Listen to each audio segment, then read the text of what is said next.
RFHL. Good evening, RFHL fans. This is 2.0 coming to you live from his car as he's pulling into the school right now. Hey, traffic is busy on 490 in case you're wondering, but I'm still here. I'm ready to get this show on the road with a 6:30 matchup. You might even be seeing it already. It's 6:30 right now, and I am parking my car. But hey, good evening. Great matchup right out of the gate here. I can't wait to broadcast with you. And hey, let's get inside this building and see what's going on between these two teams tonight. We got a good matchup right out of the gate. I believe it's Good Morning Vietnam. And they are playing against, let's see here. That would be Newberry kicking over the gate right out of the gate. So we have, that'd be good. We have Good Morning Vietnam versus Limp Biscuits. Like I said, I'm broadcasting to you guys from my car, just getting into the parking lot, but now I'm here. I'm ready to go. I'm ready to call this game. And looks like we're going to get underway here in just a moment. We got Fos John Blotz starting for Limp Biscuits with Matt and net up against Lasagna, Dave King and Matt Whitmire. With the sub in net down on the other end is, who is that? Is that Mark? No. Who is that? I know it's not Brandon. All right, well, we're underway here. Puck is in the corner. Whitmire battling against Blotz. Throws one out front, but it gets kicked away and back up the wall. Dave resets up the board. This is going to be a great matchup. I think this is going to be one of those games where it could be a one-goal game. And I think it's going to be tight for both teams. That being said, I think it's really going to come down to the speed of Good Morning Vietnam and how well they can keep up with the speed of scoring that Limp Biscuits is capable of. I'm going to get this score bug going for you here in a second. We don't have any goals on the board just yet. We're just a minute in. Blotz collects in his end, looks to dump down. It's get broken up by Whitmire, but still makes its way to John Fos. Fos goes all the way across to George, who tries to take a quick shot. And it was a bit of a muffin. I think he misfired there, but it actually went right to Blotz, who redirected it, but it went just wide. I don't think it was ever going to make it after that redirect, but it certainly caught the goalie off guard.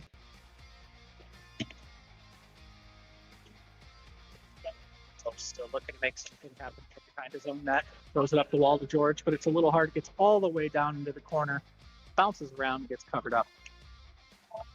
Return fire right away by Good Morning Vietnam, but Matt is up to the task with a good glove save. Might have had a hard time seeing it all the way, but he did see it when it mattered.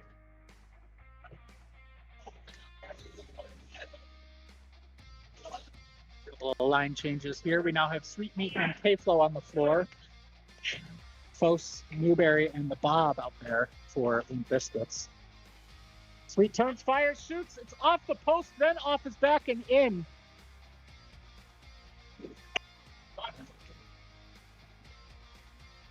That's going to be goal number one. The first shot hit the post, then it hit Matt in the back and went in. Sweetmeat on his first shot of the game, I believe, was the first one to get a goal in this game here. I believe it was his first shot in this game. K-Flow throws one in, knife and low, gets all the way through. Matt makes a save. Sweet tries to take the shot, but John Fos was there to tie up his stick in front of net. It's a good play. Oh, nice steal there from Newberry. Oh. Close.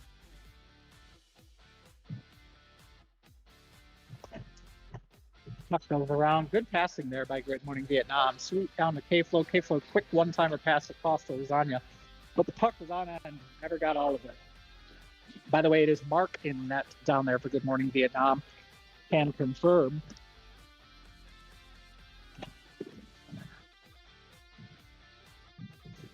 Sweet in the corner. Marked by John Fos. Looking to make something happen. Doesn't have options out front. Goes up to the point to K-Flow. Long shot, but blocked by Bob. Redirects all the way down. Lasagna recovers in his own end and looks to set something up again. Newberry marking him. Sweet gets the pass from Lasagna, goes back to Lasagna with the pass, but it's on its side and flips around and stolen away. Oh, good play there. John Foss hit a streaking bob who makes a cut to the net. Corralled the puck well, but then didn't quite get the full speed shot off he wanted on Mark. It looked like he was trying to tuck that 5-hole. Great pass by Foss. Just as suspected so far, it looks like Good Morning Vietnam is happy to control the puck, keep things slow for now when they have to, but still moving very quickly when they don't. And there's a great pass from Sweet out of the corner up to the high slot where Lasagna tucks one home on Matt with a good top shelf shot. It's 2-0 Vietnam. 10 minutes to go here in the first period.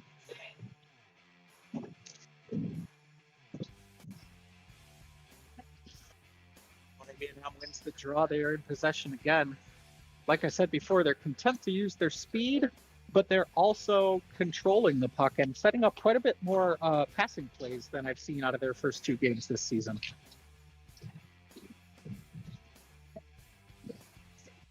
King tries to make the run, doesn't, pulls up and then shoots the pass across. Newberry there to steal. Newberry's got a couple of good steals so far, intercepting passes. He's in the right lane when he needs to be.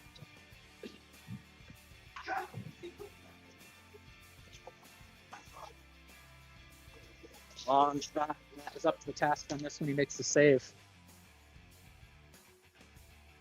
Lots Newberry and George out there right now looking to set something up.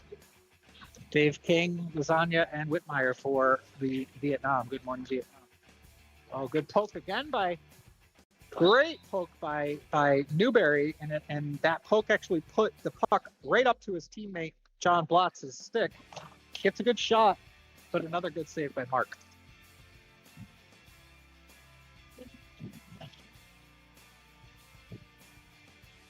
Got a battle down here in the corner. Lasagna comes away with it, comes up and across, takes a shot to the far post, but it's just wide.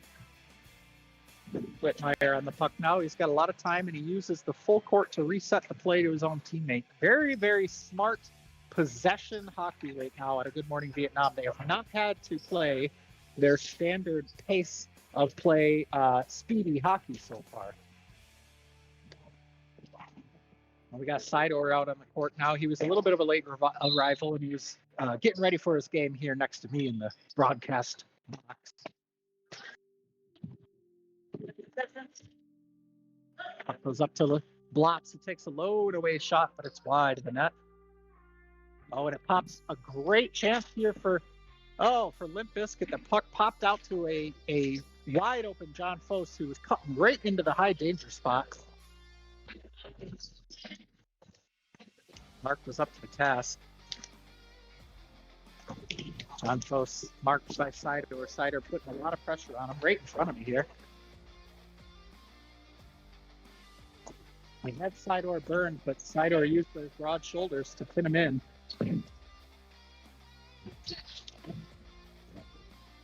Another turnover right in the middle of the court.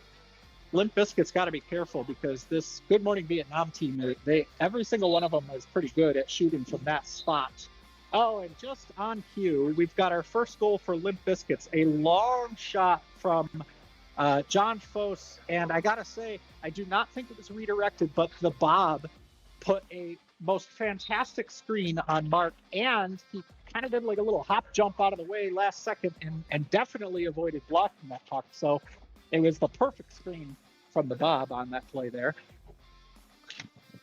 Oh, the Bob was playing a little bit cheeky there, tried to do a drop pass to Foss, but Foss was thinking the cut to the net was the option. Good tie up there by Newberry. His defense tonight has been spectacular.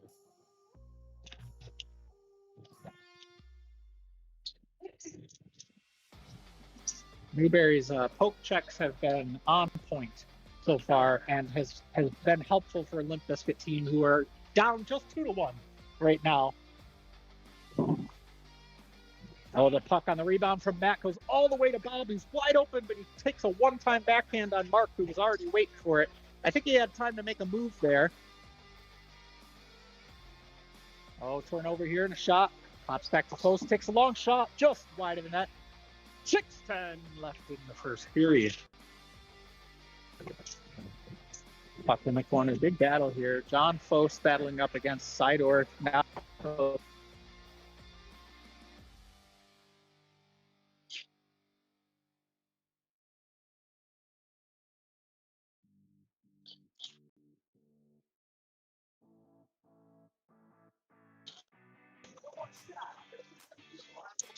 folks, my headset likes to turn off randomly every once in a while here.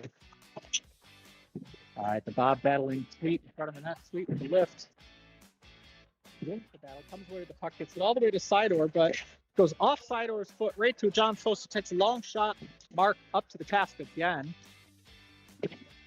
Whoa! Sweet just took a shot. That might be the action shot of the day.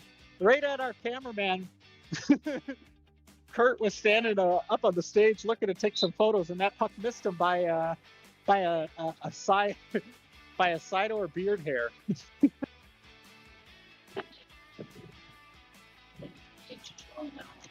Zanya throws a nice floater into Sweet, who takes the shot just wide of the net. Matt might have gotten a piece of it.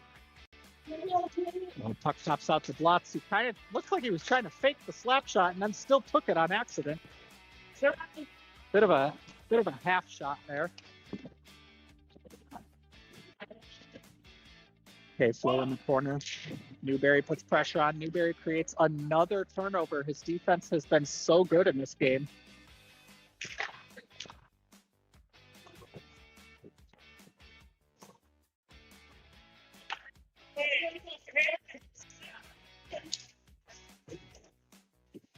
Puck goes down in the corner. Couple of bang chances there. Two stroke chances, one for Vietnam, one for Limp Bizkit, who went for the cross crease one-timer. Both teams had the recipient of the pass not quite connect. Battle in front of Mark there. Ooh, a good shot from George. Mark just saw it at the last minute, got his blocker on it. Got a big battle here in the corner. It was Dave Foss and Dave King and John Foss. There is a Dave Foss.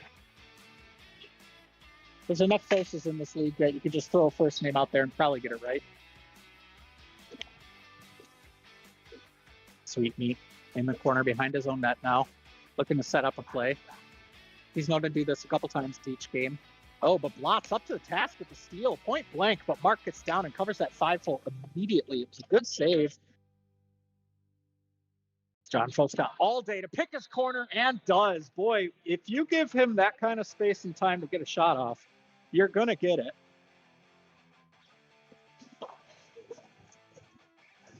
John Foss scores, snipes one home, and ties it up at 2 with 3 minutes left in this first period. Face-off win by Sweet Meat. Goes all the way back to Lasagna, who looks to reset. Sweet out wide, looking for that rebound chance. Foss collects the mat save and goes behind his own net to set something up. Another long shot, another deep screen by the Bob. This time the puck went wide, came right back out to the Bob. He got the shot off, but did not quite get all of it.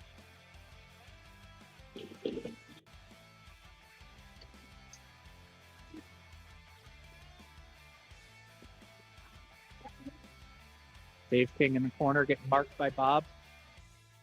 Bob containing, looking to block now, keeping that long shot. Whitmire comes off, throws it into the corner. Puck pops out into the front, but Matt makes the save. Drops it off for John Foss, and there's a line change for Biscuits.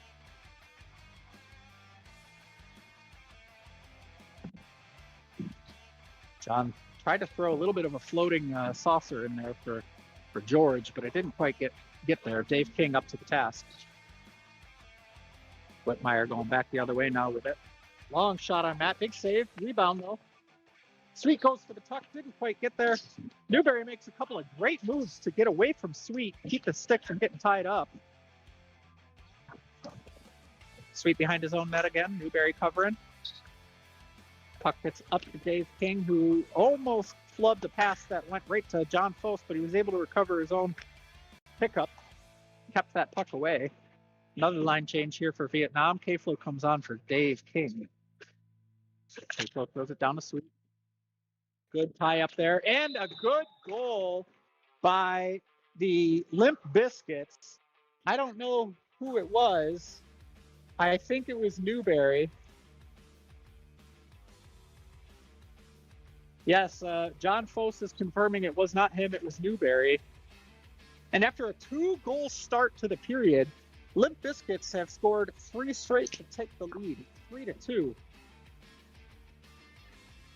Long shot by Whitmire is high and into the netting. We've got ourselves a take for Limp Bizkit.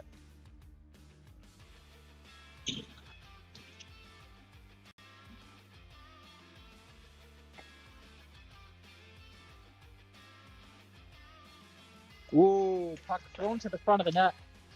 And it got kicked by a defender who was tying up his man in front. Almost went right on that. The Bob tried to make a nice move there. Oh, great pass by K-Flow. And a long puck out to the front right before the buzzer. Sweetmeat takes the shot, shoots and scores, and ties it up. We're going to have a 3-3 game to start the second period. So after one, it's 3-3. Good Morning Vietnam coming out to a quick, fast 2-goal lead, pretty much right out of the gate. And then we saw Limp Bizkit slowly claw their way back with 1, and then 2, and then 3, and take the lead themselves, only to sacrifice the lead that they built only momentarily, and lost that lead right as the first period buzzer on a nice long shot from Sweet. It wasn't a set play at all, but the puck certainly squirted its way out to Sweetmeat on that shot, and he was left a little bit unmarked. I don't know if the Limp Bizkits had lost track of him, or if they were aware of the time and they were just crashing the net to prevent anything, from getting put home in a garbage goal style. But certainly going to regret leaving Sweetmeat wide open up on that point with a chance to tie. If it sounds like I'm lugging some stuff, I am. I'm getting my goalie equipment out of the car. Like I said, I got here real fast, started broadcasting for y'all, and now I need to get things out of my vehicle because I play in the next game, and goalie's got a goalie, So got some stuff here together.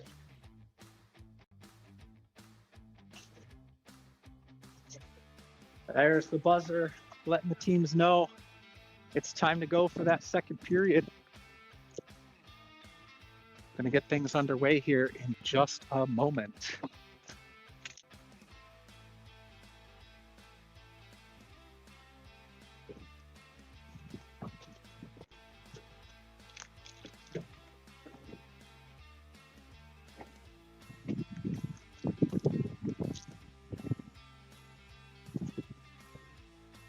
There goes the whistle to start the second period. Get players out on the court so they can hear what's going on.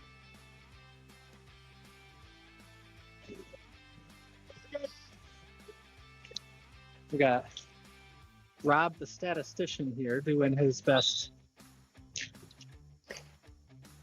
And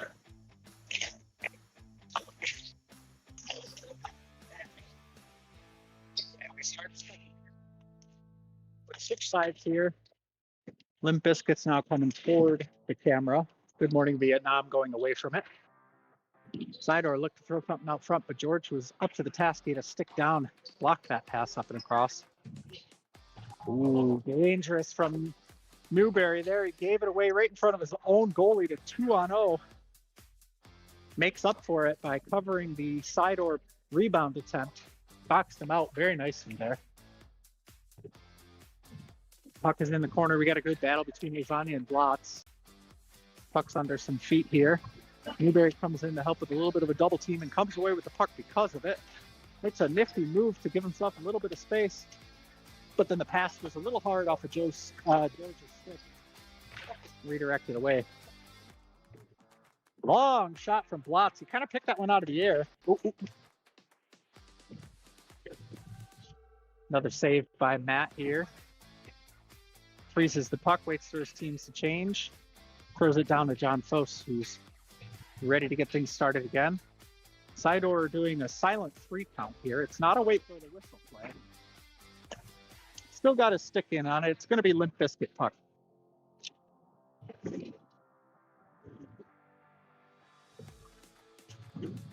Long shot. Hits Mark. He didn't really quite see it, but he knew where he needed to be.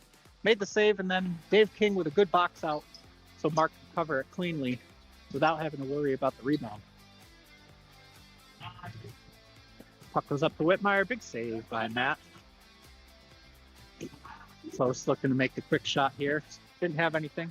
Ends up throwing in something long that gets redirected by Whitmire in front. Kicked into the corner. George now looking to make a power move towards the front. Couldn't quite get it clean. Lots marked by Dave King in the front here.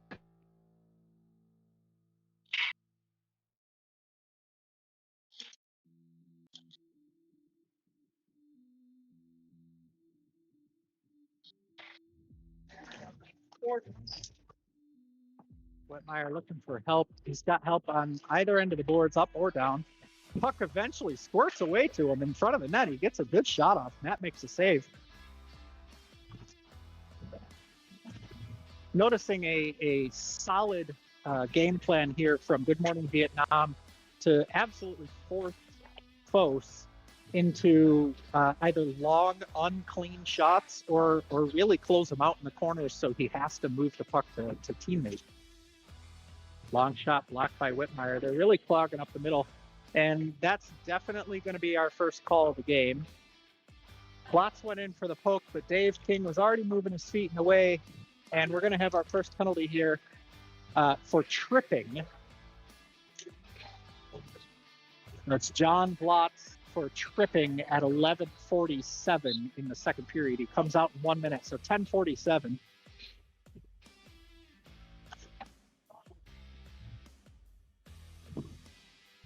Oh, and the turnover to Foss, who's out there trying to make something happen. Long pass by Sweet, goes back up to his power play quarterback, K-Flow. K-Flow throws it in. Good save by Matt. Whitmire then throws it all the way down. Whoa, long shot by K-Flow, went just wide. Another long shot from K-Flow. They're certainly setting him up at the point. Rebound chance and a good clear by Foss.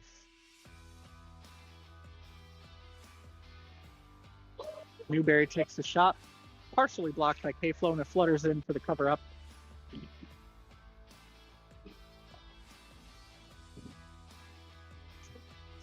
Is in the corner to Whitmire, up to K-Flow at the point. K-Flow long shot, looking to go through a screen. They've got a 2-on-1 and an even strength.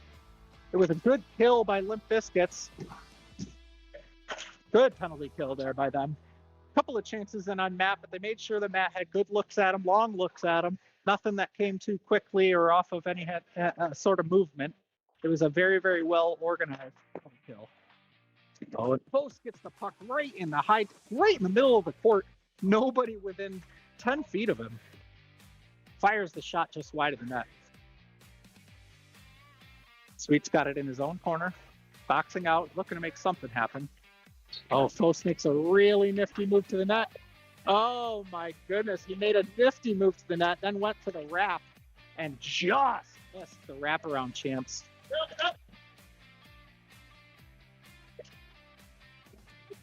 Sweet in the offensive corner, Matt with the save. Foss again with the puck. Makes a nifty move to tie around Sweet.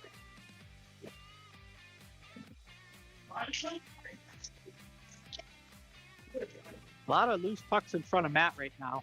Limp Bizkit's doing a good job of collapsing back to him, but not necessarily getting back in terms of trying to have an option out of the zone, an outlet pass. They're just kind of throwing it away, which is really increasing that Good Morning Vietnam possession we were talking about in the first. Sweet throws one across to Whitmire. Whitmire up to Dave King. Long shot, blocked by Foss in front of his own goalie, and then wins the battle against Sweet to get it away.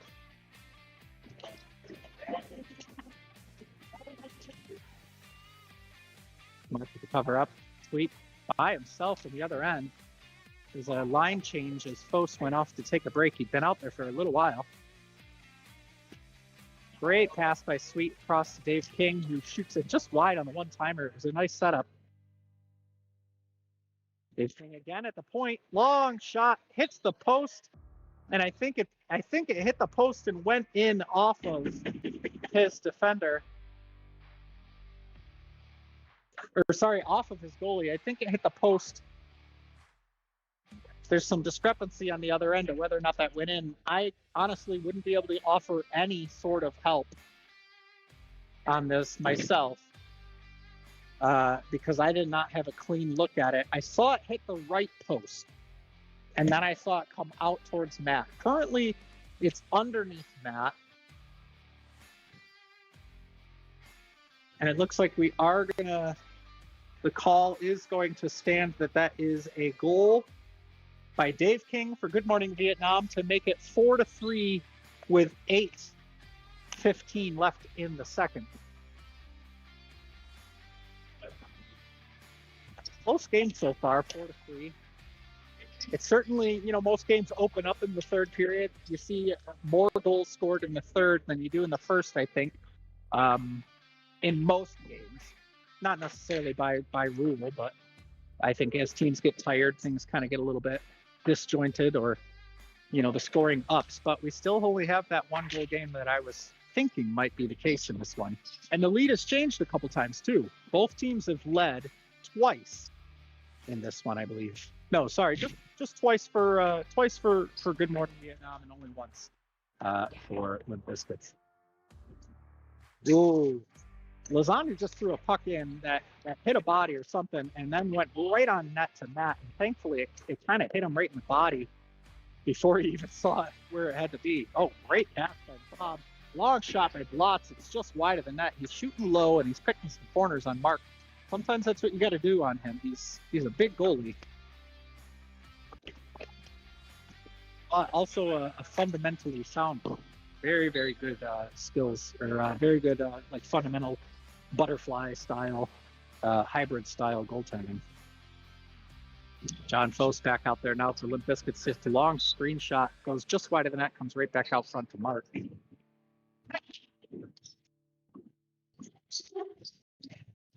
Nice box out there. Another chance for Sidor right in front of Matt. It really is where he makes his most bread and butter. But John Fos doing a good job of boxing him out.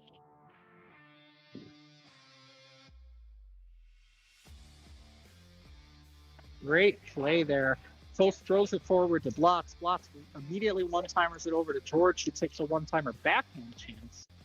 And almost caught Mark a little off guard there. It was a little off speed, and Mark just kind of got over to it. 6:10 left to go in the second period. Long shot by Dave King, blocked right in front by George. And then side over the long shot, saved immediately by Matt. Gloves it down and throws it to his teammate.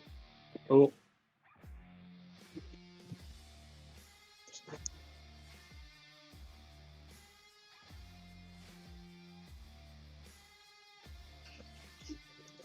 Just being a buddy.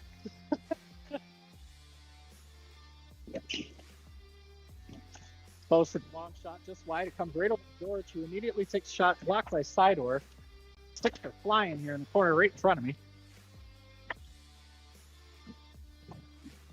Puck is in the far end now with John Fos resetting for his team. George coming up the half wall.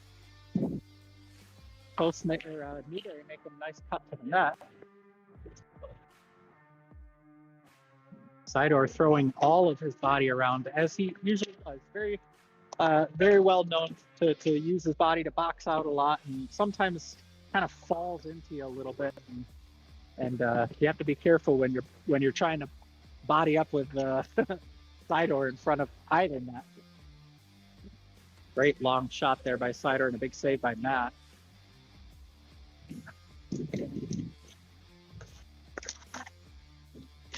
Newberry kind of telegraphed that cross pass to John Fos, and Sweet was there. He read it, Post recovered by getting back very quickly, but Sweet still got the pass across, and we've got ourselves a penalty here coming up. Sweet's gonna get a minute here for tripping. The door's open here. Sweet joining me in the near side penalty box. It's going to be 3:22 when he comes back. 3:22.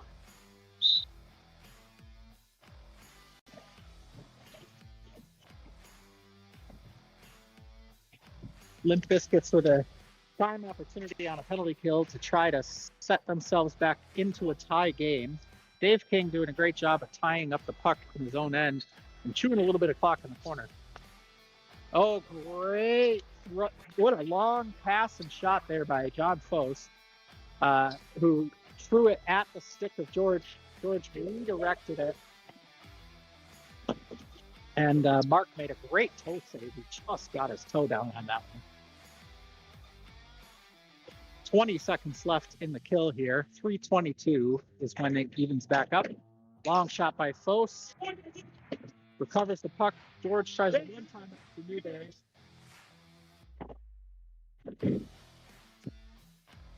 Got 4, 3, 2, 1, and Sweet. They are even. Another penalty kill in this game. Both teams are perfect on the penalty kill, 1 for 1 each.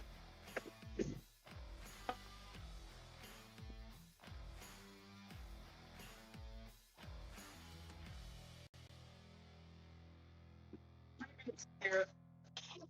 3 minutes to go here in the second period. Not a lot of scoring. Only one goal so far in this period by Good Morning Vietnam.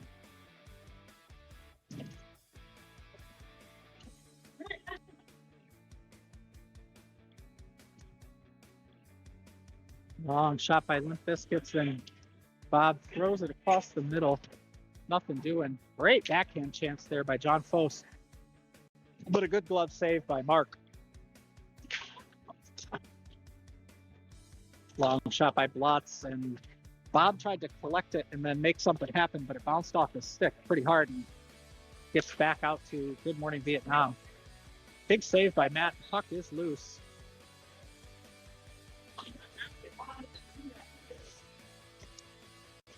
Blotz smartly kind of pinned that puck under Matt there and held it for the whistle. He probably could have carried it away, but he definitely, technically, did not pass it back. He was just kind of hoping that whistle would happen because Matt was kind of down and out there. And as a goalie, it's a smart play. It's the play you want your players to make. Oh my goodness, no! Are you fucking kidding me? No, I'm standing right here. Hit the post and under his toe. It never crossed. Okay, you're the ref, not me. You're the ref, not me. I'm not reffing this, but that hit the post and went under his toe. What an interesting play that was. We'll have to go to the camera later. I'm not a referee, so I can't make the call, but it was very instinctual for me to immediately say that it wasn't because I'm standing right on the line and I never saw it cross. But we have a goal from Limp Bizkits by the Bob. He was not happy with the arm gestures I was making over here. But we have a tie game. Minute 20 to go. Oh! That puck was live. It never stopped moving on the stage. Big save there by Matt.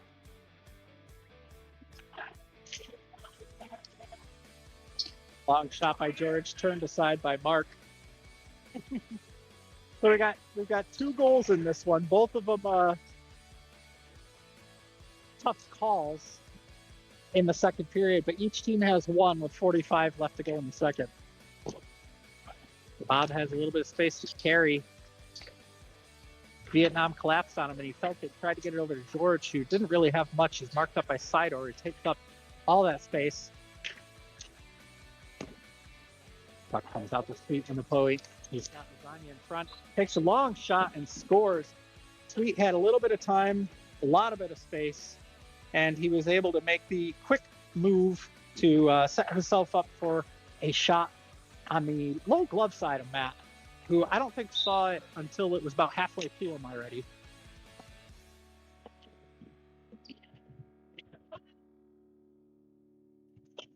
Three, two, one, and that will do it for the second period. Now, I'm not going to give you guys a lot of commentary here because I got to get some gear on for my game, but so we can. It's after two, it's 4-5. Give me a second.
It's clear.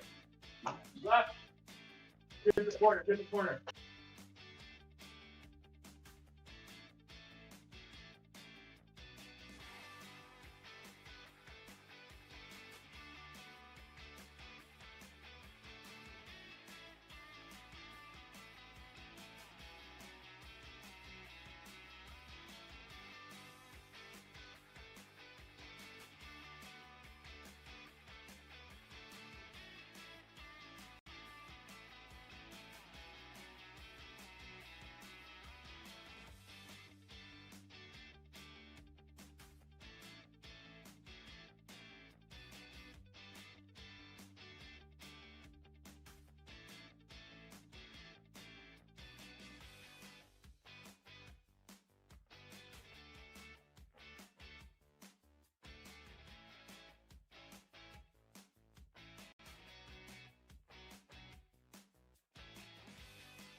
Good evening, ladies and gentlemen. We have the 7:30 game about to drop the puck here. We got A Tribe Called Quest versus the Master Vaders.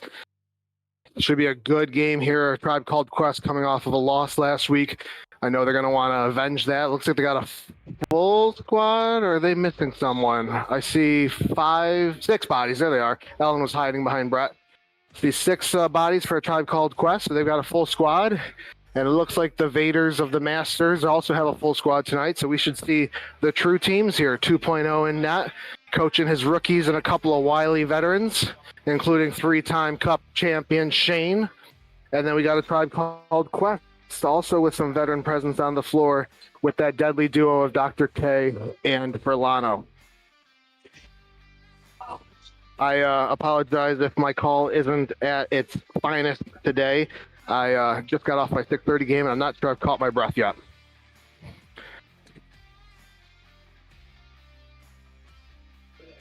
So, puck's about ready to drop here. It looks like we got Keller, Furlano, and Ellen on the floor for ATCQ. And then for the rookie squad, we've got two vets and a rookie on the floor. We got Steven Fos, Shane, and Fish and Chips, aka John. And action's going here. Steve with a good knock out of the air there, not a high stick.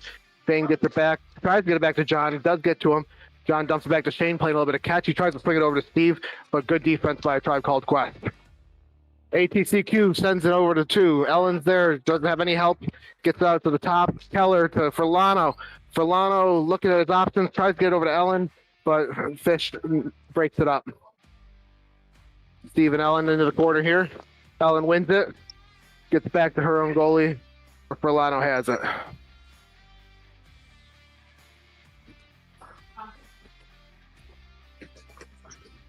Keller giving a little pursuit here over to Steve. I'm just making sure the score bug is correct. Give me one moment here, folks. All right. LeDuc's on the floor now. Sends one wide of Brett. Dr. K tries to chip it away from Fish. Pun intended. LeDuc puts it on net, and Brett turns it aside. Dr. K gets up to Furlano. Furlano's got Ellen racing. Oh, just a little bit too far in front of Ellen there. Really good look. Didn't get it to her, though. LeDuc on the wing.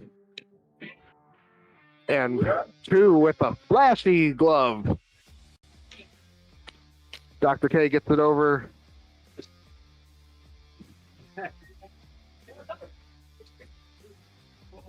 We got a couple of line changes out there. Oh, that's Matt in the cage. I didn't recognize who that was. Matt's on the point. You got Caliente with a block shot from Dr. K. Caliente tries again and goes up onto the stage off of blue. Should be white puck. Or maybe it wasn't off of white. I'm not a ref for a reason. Either. Jesse with the puck here with a very fantastic fake. Puts it on two with a diving stop there. John with a lot of body on Dr. K. Little warning from the ref here. Dr. K doesn't take too kindly to that by the look of things. Caliente has John open on the wing. Dr. K playing a little bit off him. Caliente makes a move. Oh, great back check by Matt. Oh, it's stolen back from Caliente. And Dr. K drops it in the corner. John with the puck now. Dr. K with another body on him. That's going to be something to watch, that matchup between those two. Jesse with the puck. He's got Matt with him. A lot of white sticks there. And dumped into the corner. Dr. K with the puck now. Looking at his options. Keller comes back on the floor. Keller with the puck. Dumps it down low. Dangerous puck there in front. Two covers it. John with a slap shot that goes in past Brett. Cheering from the white bench. And we have our first score of the game. Which means I need to update the score bug.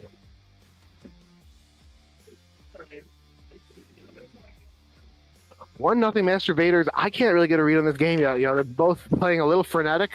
Pretty high pace right now. I don't feel like either team's really controlling it much, but it's only been 3.5 minutes into the game here. So 11 minutes and 30 seconds left to play in the first period. Steve and Dr. K go towards the puck here. Steve comes away with it, gets double teamed and knocked down and stay down by Dr. K. John wide open for another slap, or he takes a wrister this time. Steve barely doesn't get tripped there. I think if he falls down, he gets a call on that one. Furlano got two on him, battling for the puck. John gets it into the corner. Tries to swing it over to Steve. Turnover. Furlano couldn't get the shot to go. Puck is loose.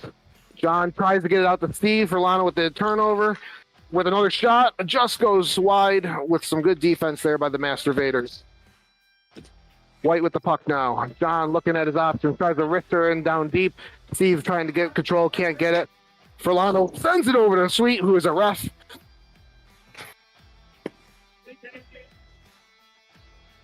Keller got 3 on him here. There we go, there's Ellen too. White retains possession of the puck.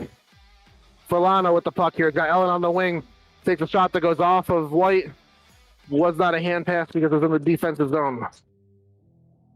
Shane with the puck now. Ellen on him. Ellen steals it. Breaks it up. There's a little bit of a scrum for the puck there. Fos with the puck. And Brett covers. Ellen gets it over to Furlano. Furlano looks at his options. Swings it over to Keller. Keller's got no one on him. Steps up a little bit, takes a shot. And 2 with the stick save. And we got a table down, almost 2 tables down, as they go for some line changes here. 1 table is still down, and it's just chaos here at Direct HaTorah. I don't think my Hebrew accent is correct on that. I think it's Direct HaTorah. I actually took Hebrew for a couple semesters, believe it or not. Furlano and John going at it there. White puck in the corner. LeDuc has it. He makes a move on Ellen. Tries to make another move, and he passes to Shane. Puts a good shot on Brett, but Brett stands tall and blocks. Makes the save. Mad over to Furlano. Furlano, the one-timer, and 2 makes it look casual, but I think he was scared of that one. 2 tried to take away my only goal of the last game, so I'm going to give him shit all broadcast. Fish with the puck here. Jesse on him. John puts it behind the net. To LeDuc. Smart play by John. LeDuc has the puck. He's got John open on the side. He dumps it down low, and looks like there's that Shane down there. I should have brought my glasses tonight. Without my glasses, I probably should have been a ref. LeDuc with the puck. Makes a move. Tries to make a move on Furlano. Gets it over to Shane. John tries the shot. Scrum for the puck behind the net here. Jesse does a little bit of a stick check and avoids the stick that almost hit him in the head. A lot of sticks banging, a lot of bodies, and the puck goes out of play. Not quite sure what happened there, but I know 2's not happy with it as he's coaching up his team. Puck is being returned from the stage. It looks like it's a blue puck. Jesse and Kurt battling in front. 2 fights it off with the glove. Jesse tries to poke it past Kurt, but Kurt retains it, does a spin move down low, and he puts it behind the net to nobody home. Jesse going the other way. He's got Dr. K with him if he sees him. I don't think he sees him, or maybe he couldn't get the puck to settle for him. Looks like that was a bouncing puck. I don't think he trusted the pass back. Andrew with the shot that goes just wide. Good quality shot there by Keller. Jesse sees Andrew behind the net. Tries to get it to him, but Shane breaks it up. Jesse over to Dr. K. Dr. K with some space takes a shot, and 2 just barely saves that. LeDuc with the puck.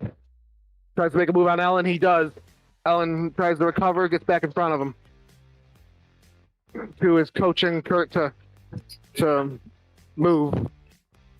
LeDuc puts it off the wall, down deep to Shane. Dr. K trips it away, gets over to Kurt. Kurt with the shot, goes just wide. Shane with the puck down, not a lot of help for him. Dr. K on pursuit. Kurt gives him a wall option. He tries to get it to Kurt, but Kurt can't handle the pass. Kurt with his patented shot goes a little bit wide. Ellen puts it off the side of the net. Kurt tries to chip it back in. Swing and a miss. Kurt puts it in deep to Shane. White's been playing in the corners quite a bit so far this game. LeDuc makes a nifty move on Ellen, but puts it wide on Brett. Brett freezes it, and 2 is calling out for some subs. I don't think he knows he can't sub off himself, though. Caliente on the floor now. LeDuc is coming off, and Fos comes on. Caliente passes up to Fos. Not happy with that pass. He's cursing himself a little bit there. Fos and Ellen perhaps going at it down low. Gets out to Keller. Keller gets it. He sees Dr. K cutting, but no passing lane. Ellen with the shot the pass over to Dr. K. Dr. K tries to chip it out of the air, but Two gets his glove on it. Two is still coaching up his team. Fos with a shot that goes off of Brett's leg pads. Oh, he tries to wrap around the other way. Brett was a little slow to recover there, but he still gets a leg pad on it, and there's no goal. ATCQ still looking for their first goal of the first period here. 5 minutes and 40 seconds to play. I just missed the 6:10 call. Verlano with a great stick out of the air. Goes down and Two fumbles it, but still covers. High stick call on John. Sweet gives us the double whistle for the high stick call on John.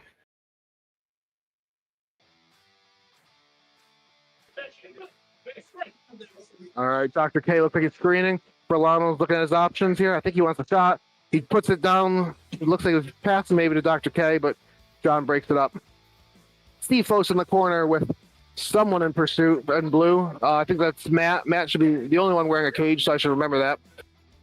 Fos with the puck behind the net. He's got John up high. Looks like he tries to get it to him. Verlano gets it to him instead. Verlano gives chase. Dumps it back down in the corner to Steve. Steve's got Dr. K on him. Puts it off the side of the net. Dr. K with the puck. Chips it off the wall over to Matt. Matt gets it back over to Dr. K. Dr. K with it, tips it down to Verlano. Verlano's got the puck. No help so far. Matt cutting. Gets it to Matt. And Matt almost gets it on the cut, but just can't get it in between the pipes. Oh, looks like a little bit of chippiness there between Matt and Steve.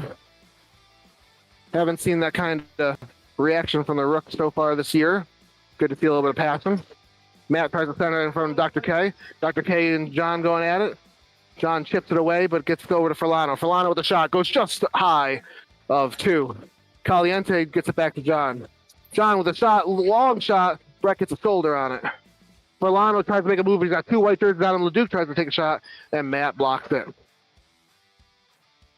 Leduc over to Caliente. Caliente to John. John with a wide open slap shot, except Brett, or Dr. K rather, blocks it. Good defense down in the paint.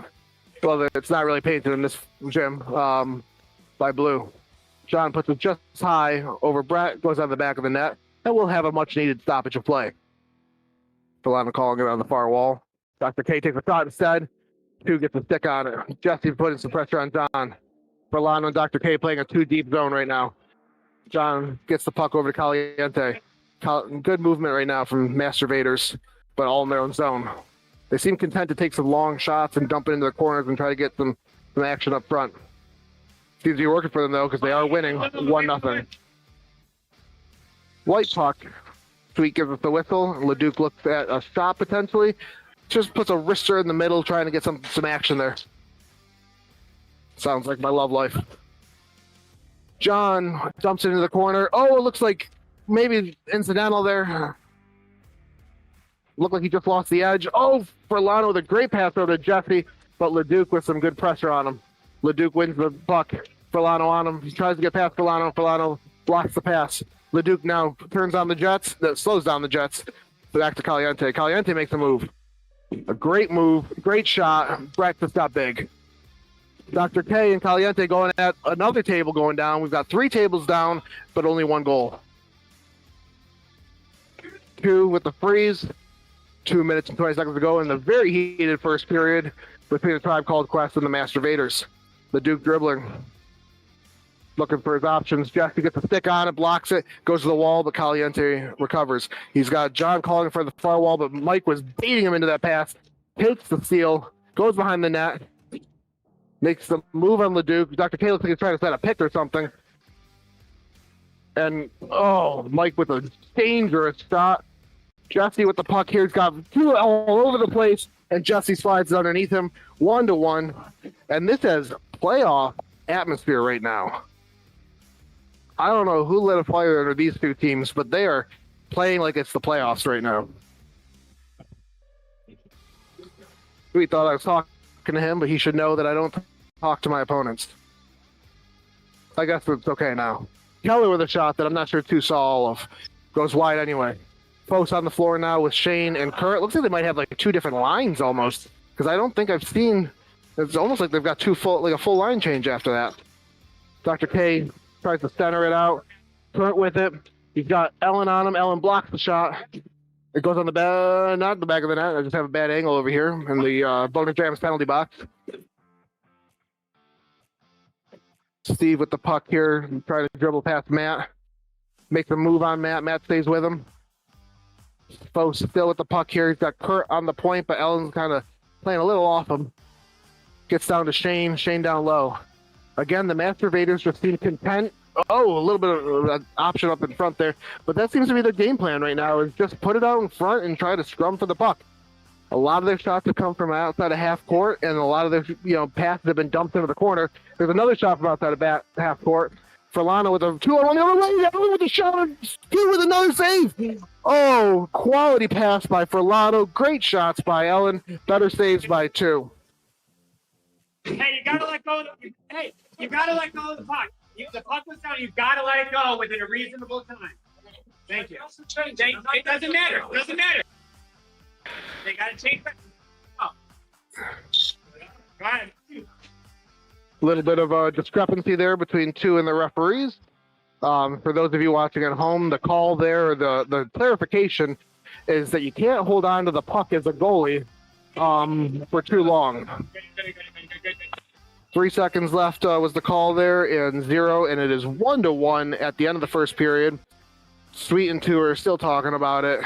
Two didn't want to let go of the puck until his teammates had changed the line. Sweet's letting him know he can't do that. I'm not sure I've seen that before. It's a veteran move. It's a smart play by Two, but apparently it's illegal. And like I said, I'm going to give Two shit, so shame on you, Two. Shame on you. So, Brett and Two having some friendly banter as they switch spots here. And we have a 1-1 game.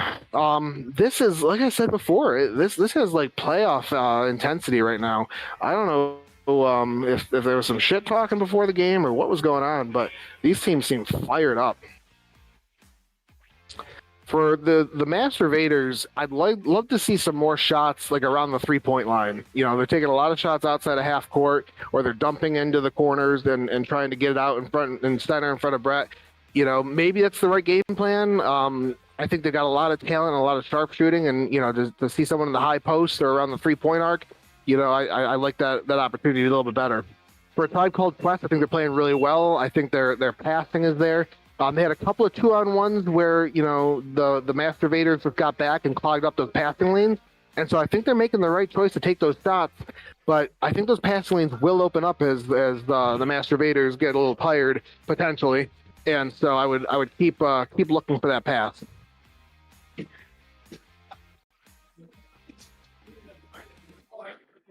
And we've got I haven't been keeping track of the lines to see if my theory is correct, but we've got Kurt and Caliente and Steve-Fos on the floor for the Masturbators, and we've got Jesse, Dr. K, and Furlano on the floor for ATCQ.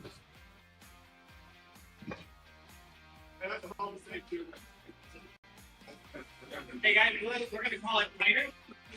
The referees are letting the benches know and the teams know that they're going to call the second period a little bit tighter than they called the first period. So this is their warning.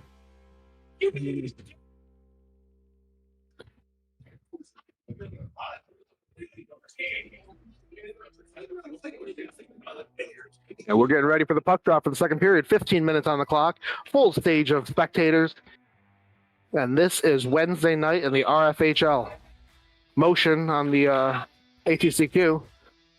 Furlano gets the puck, takes a backhand, takes a forehand, Two blocks them both. Kurt with a backhand slap shot. I haven't seen that one in a while. Gets it over to Jesse. Jesse with the puck's got two on him. And I don't mean the goalie. Jesse tries to get back over to Dr. K. Doesn't quite make it there. Steve crosses the Kurt. Kurt just can't get there. Kurt tries a slap shot. Now a wrist shot. Bouncing puck. Dr. K corrals it. He's got a little bit of time, a little bit of space. Tries to get over to Jesse, but Jesse doesn't see it. Now he's got Kurt on him like an animal. Kurt and Jesse going at it on the far boards there. Kurt tries a wrist shot, but he hits his teammate. Caliente with a shot that goes off the cross, off the post, off of Brett, and in. I don't think it counts because he didn't call glass. Master Vaders with 2 goals now. And what do I know? That was outside of half court, and I said that they should be shooting inside of half court, and they score a goal. So, again, do not take any of my advice. Or to do the opposite of what I say, and it may pan out. Furlano tries to control the puck here. He's got Caliente on him. Caliente with the block. Furlano with the puck again. Sweet tries to get out of the way. He goes behind the net to Keller. Keller with the shot, and Brett easily saves that one. John with the puck here. John's got Caliente on the side. Leduc on the other. Keller and Leduc. Keller tips it up to Dr. K. Dr. K back to Keller. Keller tries to get over to Furlano. Just wide of Furlano. Furlano tries to get a pass. Caliente. Furlano with a pass over to Dr. K. Dr. K's got Keller behind him. Drops it to him. Keller with a shot. Down low to Furlano. Furlano with the puck now. Caliente on him with a shot off of Brett. And Brett quickly covers it up to give his boy, 2.0 rather. Oh, great save by Brett. The real Brett this time. And bouncing puck out on his left side there, but it just goes a little bit wide.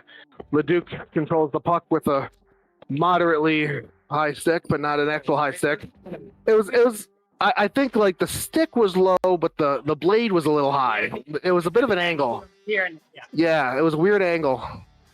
You know, stay in geometry, folks. You know, make sure you study your angles. Someday you could be a ref. Caliente with the puck. Takes a long shot. Whoa. I think it was off of Brett's face mask there. Furlano with a long shot, and 2 covers it up. Again, I'm giving 2 shit, so that's why I was calling him Brett earlier. John with the puck. Ellen blocks it. Dr. K and Caliente going into the corner here. Dr. K playing a little bit off him, and knocks down the table yet again. 4 tables down, only 3 goals scored, 2-1. I think in the podcast they were, there's a long shot there. Dr. K put some body on Leduc. And Leduc doesn't look too happy about that one. Ellen with a centering pass, but nobody home. Caliente with the puck here. Sees Leduc on the far side. Gets it to him. Leduc with the shot. Wrister 2.0. Or Brett, what the hell? I can't get these goalies right. Makes the save. Dr. K subs out. Keller tries to get it over to Matt. Leduc. A lot of action over there. I couldn't quite see what was happening. John tips it ahead to Leduc. Leduc's got Caliente on the side. Keller puts it off the post, or Leduc rather puts it off the post. Oh, well, it sounds like a broken stick there. I don't know what just quite happened. I heard a crunch. Maybe that was just somebody's bone. Centering a pass over to Ellen. Ellen tries to get it over to somebody, but it gives it to Leduc. Makes a move on Keller. Makes him, great pass over to Caliente, but Caliente just puts it wide of Brett. Ellen quickly gets it. They're going to change. 2 coming off. Almost too many men there, but the Master Vaders have played hockey before, and they knew to stay on the bench. Matt with the puck got Ellen down deep. Matt and John battling for it in the corner. We got a little helmet-on-helmet action. Matt pokes it free of John, but John maintains possession. John with a great pass over to Shane. Shane tries to tip it over to Steve. Ellen pushes him out of the way, and Brett steps on the puck. Change here for ATCQ. 2 coming off. Furlano comes on the floor. Gets the pass immediately from Jesse. Furlano makes a move, gets over to Jesse. I'm not sure if he intended to, but Jesse with a great shot and 2 sprawling out makes another save. You know, ATCQ is going to make 2 pay for one of those. They're going to hesitate just a little bit longer and then go top shelf.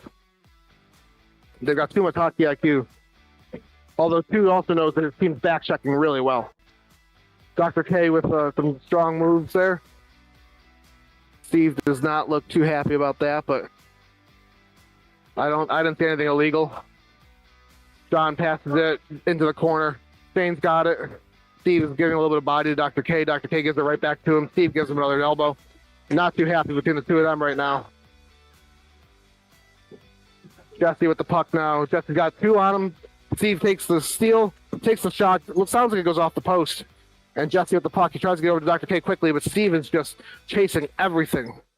Gets over to Shane. Shane with a shot just wide. Jesse tries to tip it out, but misses. He's got Steve on him.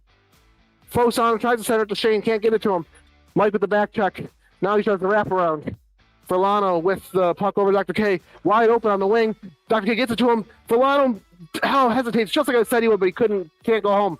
Keller now tries shot high, and with 2 still sprawled out along the ground, Keller scores high on 2.0. Ladies and gentlemen, I've gotten a lot wrong so far this game, but that one I called. They're going to get him caught down on the floor there, and they went top shelf. Not that I think Tug did anything necessarily wrong. I think he had to sprawl out there for the save, but ATCQ has been watching him do that, and they just knew to hesitate a little bit longer, make that pass, and a good goal by Keller. Oh, and Leduc answers right back. John with the pass to Leduc. Leduc scores. I think that was glove side. Just a great shot by Leduc. And it's 3-2, your Vaders. ATCQ with the puck now. Furlano gets it back to Keller. Keller with the puck here. Good shot, blocked up front. Leduc with a cycle the other way. He goes down. I'm not sure what quite happened there. I don't know if he lost the edge or if he got tripped. Furlano looks like he just overextended there. Yeah. Who do I got joining me? Steve. Noobs. Who's that? Noobs. Newbury. All right. Yeah. Thanks for joining me, Newbury. Absolutely. We've This had is a pretty tight game here, 2-2. Did you think they would be higher scoring or low scoring at this point? I don't know. I don't think I thought about it at a time. I did think they were going to play each other tough. I like this matchup between these two teams. I didn't think they were going to play this intense.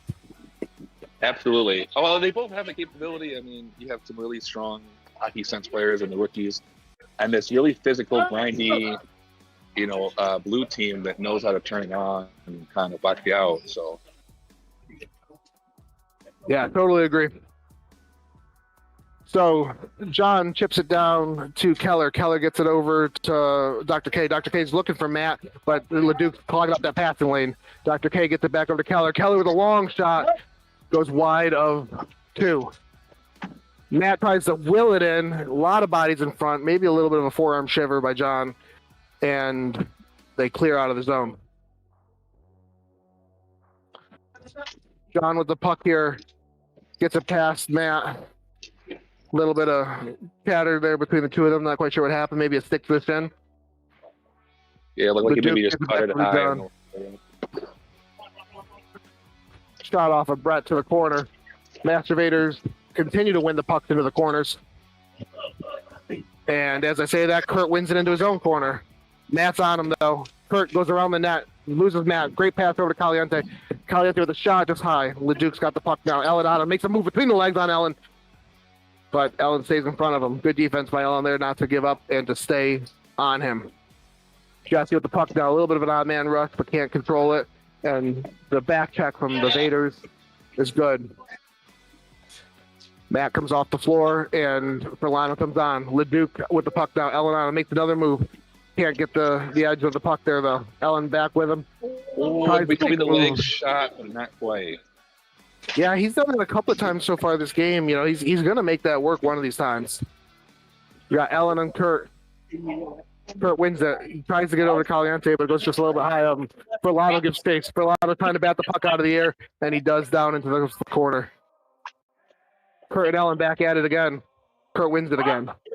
Kurt with another pass. Great pass over to Steve, but Steve can't get over to Caliente with Furlano and the interception, rather. Or Jesse now with Steve getting chased. Jesse with a great move on Steve. Gets it back to Furlano. Furlano with a shot. And John with a great block. Both of these teams are passing so incredibly well right now. We're seeing some excellent chemistry for only week 3. Yeah, definitely. Oh! That might have been a little high. Yeah, Furlano tried a single, maybe a double, but it didn't make the playoffs. And a great block out by the white team. Caliente puts a shot wide, goes on the net, and it's a Tribe Called Quest puck. And there's looks like a goalie equipment issue on 2.0. Clock is stopped at 4 minutes and 49 seconds to play in the second period. 3-2 Master Vaders. Steve, if you could change something on a Tribe Called Quest right now, what would you do?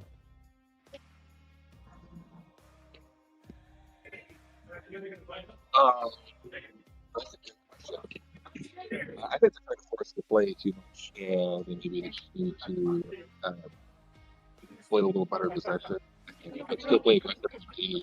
They have the ability to strip the puck as well. Better opportunities on offense instead of having to force the or get the puck back each time.